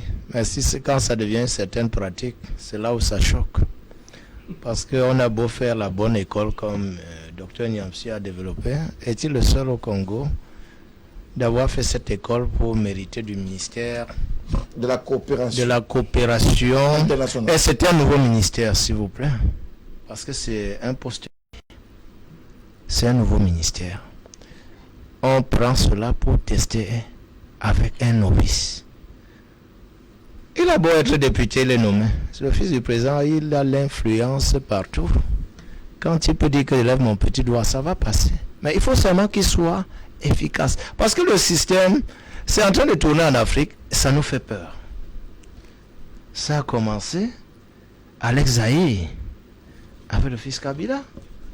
Ça tourne, ça va au Togo, ça va au Gabon, ça va au Tchad, à côté de nous. Voilà ça. Ouais, non, le Maroc, ça, c'est un royaume. Si vous voulez transformer le Cameroun en royaume, ça faisons la part des choses. Ça a été aux États-Unis. Ça a été aux États-Unis. La plus grande puissance. Oui. Monsieur Ngomo, vous allez toujours défendre. Je crois que vous êtes franquiste ou vous êtes indépendantiste. Je ne sais pas encore. Parce que c'est ça qui est en train de venir. Non, soyons sérieux. On nous divertit même parfois avec le Covid, Goethe et tout qu'on sort, alors que les choses sont en train de se faire. Je ne dis pas comme un MRCiste de gré à gré. Mais nous sommes en train de voir qu'on risque de nous distraire de temps en temps. Non, le problème c'est que tu as cité des exemples, mais tu as oublié les États-Unis. S'il vous plaît, laissez-moi pas aller au bout. Ça a été aux États-Unis. Aux États-Unis, ça s'est passé combien de fois? Et pour combien d'années de démocratie et tout? Ça s'est passé quand même plusieurs fois. On a eu les femmes des anciens présidents. S'il vous plaît. Vouloir devenir président. Monsieur, mon frère Ngomo, je suis très sérieux quand on parle du Cameroun. Hein. Je suis de ceux qui ne veulent pas qu'il y ait de mouvements ici au Cameroun, qu'on passe par les voies démocratiques pour arriver là-haut. Non, on ne parle pas du cas du Cameroun, on parle du cas du Congo. Ça se rapproche de nous, c'est au Tchad, c'est déjà là. Est-ce qu'on est en plein dans le népotisme? C'est ce qui est décrié par la... Et c'est ça qui fait Quand nous y allons, quand nous parlons, il est excellent. Il est vraiment brillant, intellectuel. Il a géré à sa manière. Mais toujours est-il, quand j'ai voulu parler un peu des autres pays africains, quand ça tourne là, on se pose des questions.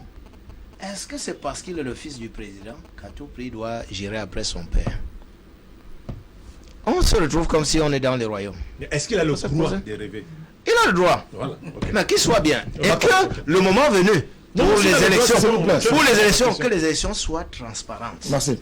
Alors le gens qu'on place quelqu'un dans le couloir et on vous oblige à... Est-ce qu'on peut comprendre la posture de l'opposition congolaise aujourd'hui qui pense que c'est un couloir à dessein fait, pratiquement mis en route pour préparer la succession de Denis Sassou Nguesso, je rappelle qu'il vient d'être élu président et qui pour l'heure est le président en exercice de la CEMAC. Oui. Oui, je le dis tout directement et oui. je vais déplaire à mon ami Ngono. Vous dites que l'Afrique centrale, Ngomo, toutes mes excuses, l'Afrique centrale nous offre ce genre d'évolution de pouvoir parce que nous vivons dans des systèmes de confiscation du pouvoir où les régimes en place maîtrisent tous les instruments de l'État, ont tous les moyens de l'État, ont tous les réseaux de l'influence pour pouvoir, d'une manière ou d'une autre, frayer un chemin au poulain de X ou de Y. C'est de ça qu'il est question. Donc c'est sur le plan moral et symbolique. Parce qu'il ne faudrait pas qu'on se perde de vue. Le problème n'est pas que l'affiliation doit être un problème. Tout citoyen qui remplit les conditions légales peut candidater et compétir. Mais le problème chez nous, c'est que quand vous êtes fils de président, vous bénéficiez malheureusement de l'ancrage de votre père. Prenez un cas comme le Congo. Mais vous n'allez pas me dire que M. Sassou ne gère pas le Congo de main de fer. Vous n'allez pas me dire que le Congo est une démocratie reconnue comme telle. Ce n'est pas possible. Mais c'est un pays où les élections se tiennent régulièrement. Les élections... Non, M. Sassou à la dernière élection non, c'est remarquable. C'est pas ça la démocratie. C'est pas parce que les élections se tiennent tous les jours ou bien chaque période indiquée qu'il y a démocratie. Est-ce que les élections sont moins contestées? Est-ce que les règles qui aboutissent aux élections sont moins contestées? Est-ce que les résultats sont acceptés de tous? C'est de ça qu'il est question. Est-ce que les règles qui amènent... Non, s'il vous plaît. Allez-y. Est-ce que les règles qui amènent aux élections sont acceptées de tous? C'est de ça qu'il est question. Est-ce que les moyens de l'État sont mis à disposition de manière équitable à tous les candidats? C'est de ça qu'il est question. Mais au Congo, vous avez un monsieur qui gère le pays comme une épicerie familiale. C'est normal que son fils, malheureusement, contrairement à ce que le docteur dit, soit le plus brillant, parce qu'il a bénéficié des avantages liés à l'affiliation, qu'il est le fils de père. C'est normal que son père puisse payer les meilleures universités à Londres. C'est normal que son père puisse favoriser son recrutement dans les meilleures entreprises à Londres. C'est normal que son fils puisse être élu dans son département d'origine. S'il vous plaît, monsieur Ngomo, s'il vous plaît, assez. Ailleurs, on a vu des fils de président qui sont désintéressés de la chose politique. Mais chez nous, parce qu'on veut conserver ad vitam le pouvoir, parce qu'on veut préserver la rente familiale, on se dit la meilleure sauvegarde qu'on puisse faire, c'est de permettre aux fils de succéder au père. C'est de ça que l'affiliation devient un handicap et non un atout. Alors, est-ce qu'on est dans le cas de figure là au Congo aujourd'hui? Christophe Sassou, un ministre, on peut le voir Premier ministre, on peut le voir président. C'est tout ça. C'est un cas de figure qu'on a vu au Gabon, ministre de la Défense, puis président de la République. Selon la constitution du Congo, regardez un peu le Parti congolais du travail. C'est un parti fondé sur une base marxiste-lénite. Alors, ce parti a vécu à l'époque de Marien Ngouabi, qui est son fondateur en 1969, bien qu'il est en parti. Il reste quand même quelque chose dans ce parti populaire congolais, dans ce Parti congolais du travail, une popularité. Les élections se font à l'intérieur. Et je pense que si Christophe Sassou aujourd'hui fait l'unanimité de ses pairs, c'est parce que très loin, dégagé de la vision de son papa, il s'est forgé... Est-ce qu'on peut imaginer que Christophe Sassou ne fasse pas l'unanimité dans le parti? Non. Qu'il soit un instrument au service de son père. C'est de ça la question fondamentale. Permettez-moi. Vous savez, ne me faites pas dire ce que vous voulez entendre. Laissez-moi aller au bout de ma pensée.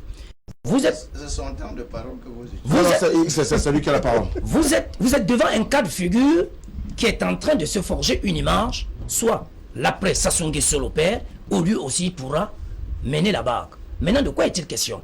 Ce n'est pas un monsieur qu'on a nommé pour nommer, non. Et d'après beaucoup d'investigations, il n'a même pas été au préalable dans le Parti congolais du travail. C'est un monsieur qui s'est forgé dans l'humanitaire. Il a cherché son électorat. Il a cherché son électorat. Mais nous ne sommes pas à ce niveau. Et maintenant, aujourd'hui, je vais vous dire quelque chose. Je vais vous dire quelque chose. L'unanimité arrivera lorsque, au sein du Parti congolais du travail, il y aura ce qu'on appelle une émulation. Lorsque le président Sassou Nguesso dira « je ne me présenterai plus » et que les cadres du parti portent leur option ou leur choix sur Christelle Sassou. Est-ce que justement les cadres du parti ne sont pas en train d'être préparés aujourd'hui à ne porter que cette option-là? Je ne suis pas au Congo, je fais une grille de lecture. D'après mon diagnostic, qui peut ne pas être péremptoire, il faut que nous prenions des choses avec des pincettes. Celui qui se fait son électorat, il faudrait à un certain moment qu'on oublie qu'il est fils du père. De manière a posteriori, regardez un peu si Marie Le Pen était passée président de la France, on aurait pu dire autre chose aussi. Mais nous sommes au Congo, devant un garçon qui est en train de se forger une carrière politique. La filiation ne nous intéresse pas, docteur. Permettez. La filiation ne nous intéresse pas. S'il vous plaît, s'il vous plaît. Ce sont les règles du jeu qui nous intéressent ici. D'accord, merci. Les règles du jeu sont telles que, au sein du Parti congolais du travail, il y aura élection. Non, non, vous ne pouvez pas S'il vous plaît, s'il vous plaît, s'il vous plaît, merci. Laissez docteur aller au bout, s'il vous plaît. C'est le parti au pouvoir. Et dans le parti au pouvoir, il y a un jeu politique. D'où l'instrument au service de l'État. Non, pas l'instrument. S'il vous plaît. Je ne voudrais pas que vous analysiez cela ainsi. Vous savez, ne faites pas toujours la posture de ne pas regarder pile et face. Vous regardez toujours face. Regardez aussi pile. Je suis sûr que Christelle Sassou est aujourd'hui parmi les jeunes Africains, en son temps et en son âge, qui se sont intéressés de la politique et veulent la faire autrement. Monsieur a 46 ans. Il est en politique, ça fait 20 ans. Or, ce qui dérange, ceux qui ne voient pas ce garçon comme un futur président, sont ceux qui sont arrivés en politique tard et n'ont pas les moyens de pouvoir comprendre le jeu politique. Or, le jeune Sassou est en train de comprendre le jeu politique au Congo, qu'il a derrière lui toute une jeunesse. Attention, c'est un pays de 7 millions d'habitants, à 60% jeunes, et qui s'identifient en lui. Donc, allez donc prendre vos calculettes pour regarder que le Congo de demain risque de se faire avec Christelle Sassou. Alors, le Congo de demain risque de se faire avec Christelle Sassou, mais est-ce que les règles du jeu sont suffisamment équitables au point de mettre tout le monde sur le même pied d'égalité? Ou alors on va sur un 2 poids 2 mesures, en sachant que M. Christelle Sassou, aujourd'hui, a la faveur de tous les pronostics, si jamais son père n'est plus là demain. Vous savez quand même que le Congo, c'est un pays frère et ami du Cameroun. Donc, lorsqu'on en parle, on devrait quand même respecter un certain nombre de règles de bienséance. Donc, on ne s'aventurerait pas à émettre des jugements justement sur comment ça se passe là-bas. Ce que moi je voudrais dire, c'est que on semble oublier l'acteur principal au Congo. Mais c'est les populations congolaises, c'est les électeurs. Et jusqu'à présent, il ne s'agit que d'une nomination qui est discrétionnaire. Il a été nommé. Il n'y a rien à voir avec l'élection présidentielle. Encore faudrait-il qu'il obtienne, s'il le souhaite, qu'il parte du Parti congolais du travail, qu'il aille là-bas chercher l'investiture. Mais il peut l'avoir, l'investiture, puisqu'il a le nom du père. Maintenant, lorsqu'il aura eu, il reviendra donc aux populations de choisir. Et c'est là où c'est très important et très intéressant de voir comment est-ce que les populations vont se comporter. Parce que tout compte fait, c'est elles qui ont la décision. Mais c'est sur la contrainte. On vient de vous dire que la population aujourd'hui à 60% est constituée de jeunes et une jeunesse qui s'identifie pratiquement à ce jeune entrepreneur, s'il vous plaît, à ce jeune entrepreneur, s'il vous plaît. C'est tout le mal qu'on souhaite à la jeunesse, de pouvoir s'identifier à des candidats crédibles. Si elle s'identifie à un candidat là-bas, ben c'est tant mieux. C'est ce qu'on demande à la jeunesse du Cameroun de faire, de s'identifier à un candidat. Et c'est ce qui est en train de se construire là également. C'est-à-dire que quelqu'un qui travaille et qui fait l'objet de l'admiration de la jeunesse, il ne faut pas son patronyme, il ne faut pas y compter là-dessus. Non, il n'y a pas de délit de patronyme ici. Il n'y a pas de délit de patronyme. Très bien. Vraiment, nous souhaitons être clairs là-dessus. Au niveau du Congo, jusqu'à présent, tel que je l'ai dit, c'est une nomination et elle est discrétionnaire. Le bonhomme est formé et il a le profil de l'emploi. Encore que c'est un ministère creux. Nous l'avons vu en France, Jean-Daniel Mitterrand, Jean-Christophe Mitterrand était le ministre chargé des affaires africaines. C'est à peu près le même poste qu'on donne à celui-ci. Donc c'est un ministère qui n'a véritablement pas grand-chose à faire. Mais maintenant, si ça peut lui permettre de s'outiller davantage, c'est sa chance.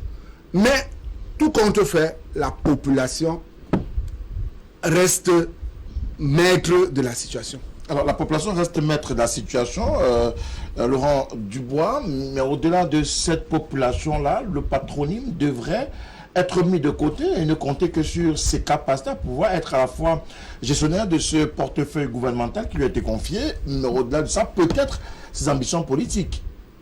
Monsieur Yende fait bien de dire que la population reste maître du jeu. Mais il oublie de préciser que cette population n'est maître du jeu que dans un environnement purement démocratique. Cette population ne peut pas être maître du jeu où on l'empêche d'exprimer sa volonté, où on l'empêche d'exprimer sa voix. C'est de ça qu'il est question. Il n'est pas question ici de faire un jugement ou bien de condamner le délit de patronyme. Ce n'est pas de ça qu'il est question. Ailleurs, ça s'est fait. Personne n'est contre. Si X ou Y, fils de, remplit les conditions, la population, le peuple va trancher. C'est ça la démocratie. Le juge suprême, c'est le peuple. C'est l'électorat. Ça, c'est une démocratie. Mais sauf que, dans des régimes, particulièrement de l'Afrique centrale, personne sur ce plateau ne peut de manière honnête dire que les élections dans ces zones-là sont faites de manière démocratique. Sauf mauvaise foi. Vous ne pouvez pas le dire sur ce plateau. Au Congo, avant les élections, tous les opposants sérieux ont été mis en prison. Ils le sont encore. Ils le sont encore pour des histoires sans tête ni queue. Les règles du jeu ne sont pas acceptées de tous. Les moyens de l'État sont au service d'un seul parti. Les ressources de l'État, financières et autres, sont au service d'un seul parti et d'un seul clan. Bon, vous imaginez que dans un environnement pareil, le peuple puisse être souverain et indépendant. Ce n'est pas possible. D'accord. Donc, si nous arrivons donc à mettre en application les règles de jeu équitables, où une personne, une voix, à ce moment-là, que ce soit l'enfant, la nièce, le petit ami d'eux, le peuple va trancher et celui qui sera élu sera accepté de tous. C'est ça le combat des politiques modernes. Alors, est-ce que c'est un peu trop hâtif ou est-ce qu'on va un peu trop vite en besoin en disant après le père, le fils? Ouais, quand ça se dessine là, on est en train de voir. Parce que les gens vont beau dire que il n'y a pas un péché ou quoi que ce soit. On a seulement peur. Il n'y a pas le péché d'être le fils de mouton. Oui, non, il n'y a pas de péché, mais vraiment, pourquoi ça se passe toujours dans les pays où vraiment les gens ne veulent pas. L'alternance est refusée. Parce que là, c'est toujours. Mais c'est l'alternance. Si monsieur Sassou Nguesso, le père a 37 ans. On arrive à Sassou-Fils, c'est une alternance. Oui, c'est une alternance. Mais après combien d'années? 37 ans. Et ça s'est passé au Gabon. Le Gabon avait combien d'années? Au Tchad, j'ai eu combien? Moi, je me parle de parler ailleurs. Donc, pourquoi ça se passe toujours là où on ne veut pas de cette alternance? Il faut, au moment où on doit partir, qu'on passe à sa descendance. Ça amène à s'interroger. Parce que quand vous analysez bien, aux États-Unis, c'est différent. Bush fils, c'est 2 mandats. Le père s'en va, et le fils vient à son tour. Mais en Afrique, on ne veut pas quitter. On va rester 40 ans. On va rester 37 ans. On va rester 33 ans jusqu'à ce qu'on abatte quelqu'un avant que son fils monte. C'est autant de choses. Vraiment, ça amène à s'interroger. Le pouvoir, c'est sucré pour tout le monde. Qui est la vraie alternance? Comme disait Dubois-Dicam, que les urnes soient réellement les urnes transparentes. Parce que nous connaissons ce qui se joue. Vous voyez, quand l'opposition cherche à s'unir pour parler de la mise sur pied d'une loi électorale, ça fait très mal de l'autre côté. on est obligé de pondre des communiqués et tout consort parce qu'on sait bien le système mis sur place, ça favorise une seule personne. C'est autant de choses que nous dénonçons. César Honoré, on sortira peut-être avec vous autour de cette question. Un destin pratiquement princier pour Christelle Sassou Nguesso. On ne le dirait jamais assez, je pense que... Un peu comme ce que certains ont évoqué sur le Cameroun, le franquisme pour succéder à l'autre. Permettez-moi, M. Frédéric, vous voyez l'handicap. En politique, c'est comme on fait son lit, c'est comme ça qu'on dort, c'est comme ça qu'on se couche. Une certaine opposition, jour et nuit, travaille pour comment contester les élections, comment marcher, comment détruire tel, comment voir le verre à moitié vide, pendant qu'il y a une autre opposition qui travaille pour apporter sa contribution à bâtir la nation. Vous venez de me provoquer en me disant... Je ne provoque pas, je vous donne des faits. Oui. Il y a un mouvement qui s'appelle le franquisme pour soutenir la candidature du fils du père. Donc, on peut être dans la même configuration avec le Congo où le père trace pratiquement un chemin princier pour son fils dans une démocratie. Vous me permettez donc de saisir la balle au bon. Tout à l'heure, vous avez suivi l'explication de M. Ndikam et bien évidemment mes copanélistes d'en face. Mais on applique l'exemple des fils des présidents qui excellent. Mais on oublie aussi qu'il y a des fils des présidents qui sont des ivrognes et qui sont des salauds, qui ne foutent rien du tout. Avec des pincettes sur le mot. Oui. Et ici, dans ce cas de figure, jusqu'à présent, je suis militant du RDPC. J'ai jamais vu Franck Emmanuel Biya dans nos réunions politiques. Jusqu'à présent, je ne l'ai pas encore pressenti. Il ne bénéficie d'aucun décret. Et notre parti est régi par des règles. Et si jamais ce serait le cas, je pense qu'il y a des règles qu'il va falloir respecter. Mais permettez-moi d'attirer votre attention, et bien évidemment pour les téléspectateurs qui nous suivent. Le cas du Cameroun est spécifique. Pourquoi? Si vous vous souvenez, le président de la République, lors de l'une de ses interviews, parlait de succession, il disait « il n'y a pas de dauphin ».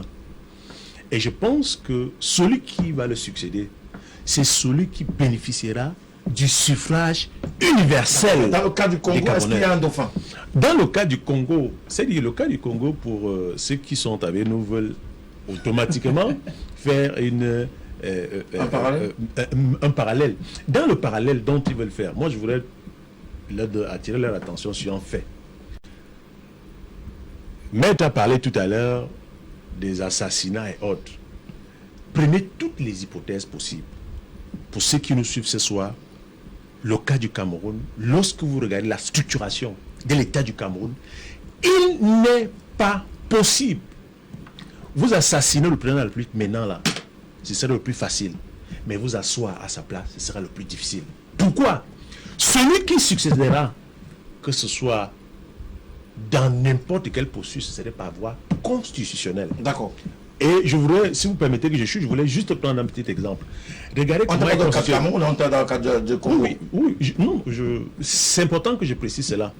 Lorsque vous regardez la police, la gendarmerie, l'armée du Cameroun, vous allez voir que dans chaque unité, que ce soit la police, que ce soit la gendarmerie, nous avons des Camerounais qui sont bien formés. Revenez sur le cas du Congo. Oui, pour le cas du Congo. Est-ce qu'il y a un dauphin? Notamment, Sassou Christelle, aujourd'hui, serait-il le dauphin de son père? Le seul dauphin que je vois, que ce soit pour le cas du Congo ou pour le cas du Cameroun, c'est la population. Merci beaucoup à vous. Merci pour cette précision que vous avez apportée. C'est la population qui décide. Et le professeur a donné tout à l'heure un exemple. Prenez bien les statistiques des jeunes. Au Cameroun, les dernières élections, nous avions 65% qui avaient moins de 30 ans qui étaient inscrits au Merci. Alors, bonsoir à vous sur le plateau. Dites au représentant du RDPC que George Bush n'a pas succédé à son père, mais Bill Clinton. Alors, c'est pas pareil. C'est Mustapha qui nous a envoyé son message dans le cadre de cette émission. Bonsoir à vous sur le plateau. Pour le cas du Congo, cela est similaire au cas du Cameroun et pour ça, je ne peux pas être d'accord. Quand le fils prendra la présidence, le petit-fils prendra la relève, l'arrière-petit-fils va suivre, ainsi de suite, ainsi de suite.